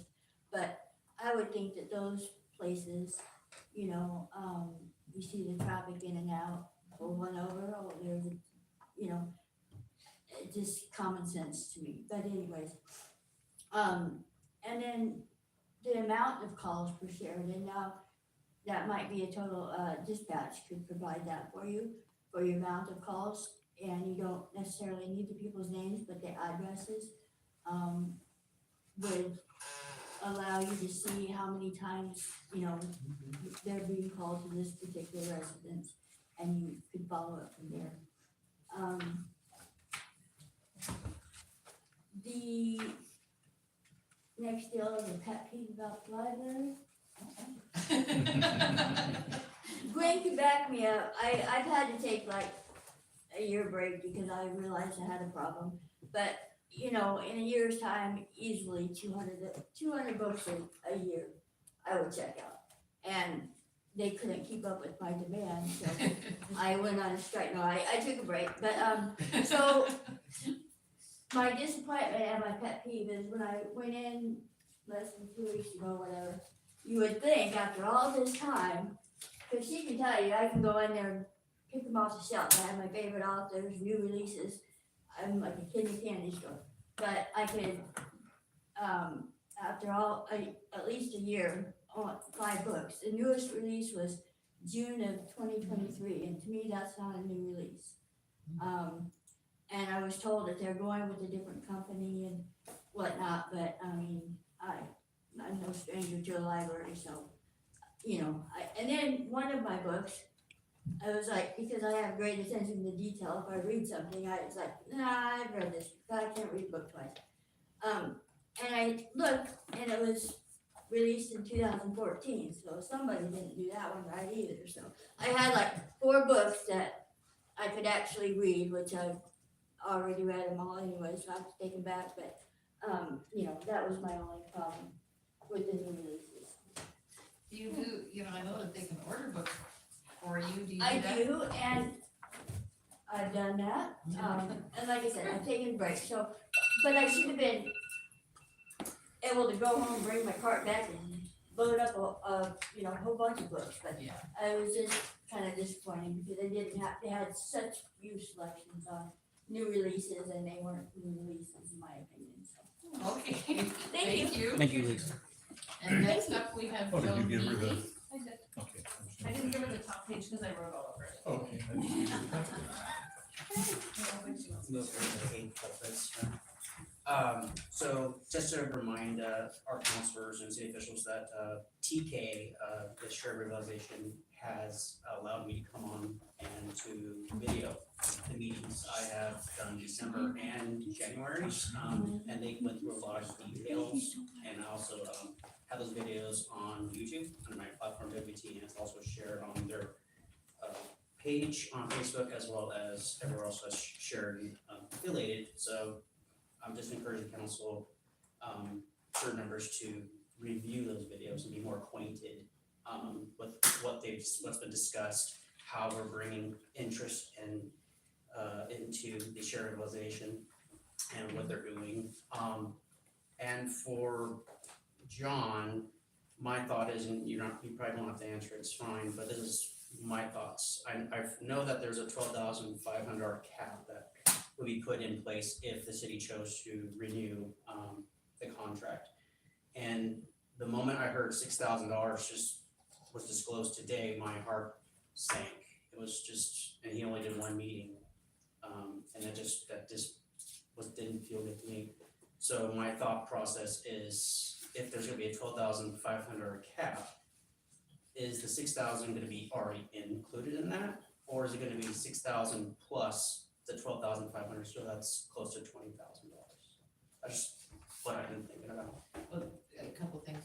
Yes. So first of all, when the council didn't act, we no longer have the contract, so Right, there won't be anything. And I wanna thank you for your coverage, because I do go on and watch your recordings, and I review the first task force meeting, so I can remember what all was said and who was there and things like that. And watch the revitalization, and I think I watched the planning commission, and so thank you for doing that. Because the time editing is the hardest part. The what? The time editing where I'm doing the time segments, where I have this topic, that is very time consuming. So videoing is easy, the editing is the hardest part. Thank you so much for watching. But not that it was gonna happen, but just for your sake of mind, I believe it would have been an additional 12,600. So if it did happen, it'd been close to 20,000 spent. That would, yes. From last year into this next year. Okay, just wanted to. Just a Yes, I'd like to thank you too. Are you volunteering your time to videotape all the yes, I'm not meetings? being paid for any of That's this. amazing, and that is so kind of you. Thank you. very much. Also Yeah. no disclosure, YouTube does not recognize Sheridan area or Yano County as a monetary zone for videos, so this is literally volunteer that I do. I'm not being paid a penny for the videos I put up, whether it's live council, the planning commission. It's all volunteer and just loving my community and trying to bring Sheridan to the 21st century and going forward as a strong community. Thanks, Jeff. Thank you. Thank you. Okay, so now we are on to mayor council comments. And so, let's start with Jeff. This was, something, I don't know if you checked your city email. There is a picture we have, all of you have it. It's from Hawaii. Yeah. And, Brady Walters says, if this thing will work for me, because it's never. But anyway, I can't get my email to work again, that, Brady has, just come back from just got back from a much needed vacation in Kauai. Glad to hear everyone survived the ice storm last week. I guess our timing was perfect. There is some Kauai coffee for everyone to enjoy in the City Hall kitchen. So if you all like Kauai coffee, Brady has provided us with some. I think that's really cool. He would send us an email like that. So, Yeah, very nice. sure. Okay, and then, Denny, I think you're next. What is that copy? Couple quick things. Did the logos get on the vehicles? They are tomorrow. Cool. That's what those two are over there. Is that the magnets? The next one is, has anybody, with the, I guess what I call it, the local road authority or Public Works contacted ODOT about the speed limit going out on West Main? We had that letter last meeting from, Was it Kirstin King or Yeah, Kirstin King Kirstin or King. something like that? Yvonne read it. Oh, that, No, we have not done that. I thought it was about Jake pardon me? breaks. No. No, this is speed limit. Yeah. the speed limit. Yeah. Yes. Wasn't that the one that had to be citizen initiated? She gave a bunch of information to the City Hall, We don't know how to look at that letter. and it sounds like it said that we need according to ODOT, the local road authority, whoever that lives in our community, or an engineer, city engineer, or Public Works, has to initiate this. So I would like to see that done. That's a Head Start school out there. Yep. So, I think what we're talking about too is what's happening, the planning commission is having, remember Jenna came here and she did her presentation from ODOT and she showed you all the different layouts. Oh, which yeah. that was great. And so she's coming in February to the planning commission meeting to do a presentation and, she will know much about that. But she always cautions that when you ask for a speed study, that it can go the opposite direction, which I saw firsthand in St. Paul happen. They'll So- increase it? Yes, they can, Wow. because it's based on what traffic is already doing in some sense. And then because that falls right into play with what the planning commission is thinking about for other projects, but also on the other end of the street. And Denny. So, but this is, I think, would qualify as a school zone. And I know, going to Mount Angel, I used to drive this road several times a week over the years. There's a school out in the middle of nowhere. That's And right. there is, it's a 50-mile-an-hour speed limit through there unless school's in session. And it goes down to 20. And they got a big old flashing sign that says 20 miles an hour. Yep. So that's an ODOT road. As far as I know, I don't think it's county. Is it county? I think so, if it's the same school I'm thinking of, I'm sure we're thinking of the same. North Marianne. Yeah. Yeah, that's a county road. Yeah, I had suggested to me that, you know, with the whole, you know, it's a, you know, the state highway versus east and west Main, and, I think maybe it was Brennan who was at our meeting today, this was some time ago, but he recommended that we talk to Beth Witowski to get to the bottom of that, or not saying it's the state's, or saying it's local, and saying this and that, you know, and who can make these big decisions and things like that. So I thought, okay, so, That is definitely a person that elected officials can also reach out to, because that's an elected official person. Like, that's the governor's regional solutions. okay. So maybe that would be one way to get to the bottom of that part of it, yeah. Okay, any other, Lucy? You wanna say something, your hand was up first, Liz, you want me to go? Oh, okay, maybe get in your ear. So, we were at a meeting, it might have been a revitalization, and Susan from the manufacturer was there, and they were talking about how in other towns, cities, whatever, when they do their SDC fees, which is my favorite subject, that they sometimes include a art fee. So when people are building new construction, it's already built into the fee, that it goes to the refurbishing of whether it's artwork along the river or murals or revamping murals, but they automatically put the fee into the SDC fees. Like 1%. And I know that you were thinking about, you know, you gotta go through this process regardless, Heidi. So I just wanted to see if we could maybe, you know, go a little feather into that. So I've done some research with Susan on that since that meeting, and I think you're calling it, it's called, is it the 1%? Yes. Yes, and so it has to do with the construction of public buildings. But I believe that we can tap into the whole fund, so Susan and I are looking into that much more. Susan and I and TK, we had a meeting last week. That's good. So I said I it's- was gonna mention that at city Yes. council. Mhm. I thought it was a really good idea. It is a very good idea, and so. They won't know it hit them until after it's already done. Yes, and so we're gonna look more into how to make sure that Sheridan is included in that program, or if we naturally are. Very good. Thank you, we love that money too. But she has found cause you know how we've been talking about trying to do the statues, out at Chestermore Park that Kay has brought up to help alert people to flooding, and so we think we have found a grant for that through the Oregon Forestry Department. And then Susan has a statue artist that is gonna commit to doing some preliminary work for that. Nice. Yes, it's so great. And so Nice. she will do like, and she's a 1% artist. And so she will do, I think it was 6 renderings, and then the Sheridan Revitalization will walk the public through the selection of about 4. So these are to show water levels, so there'll be tall statues that show the water level. Different That's- heights. Different Yeah. heights. that'll be Yeah, cool. until the end one, we're thinking about some sort of like a red light, you know, to alert people. I It's see, time to but then we can evacuate. just have a hand kind of sticking up, and if the water hits your ear, it's like, Well, we had suggested Bigfoot. I know that revitalization movement loves big. Yes, they do, that's why. Okay, so, yes.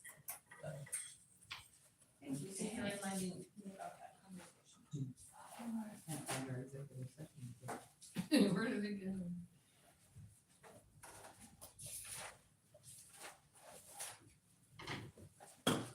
Is there any other? Oh. things from you? On your agenda. Yeah, you could read it right from the agenda. It's R on the agenda. Yeah, so what page is that on? Second page, first page, second part. We don't have any. It's on the agenda, but Oh, so this is. Okay, so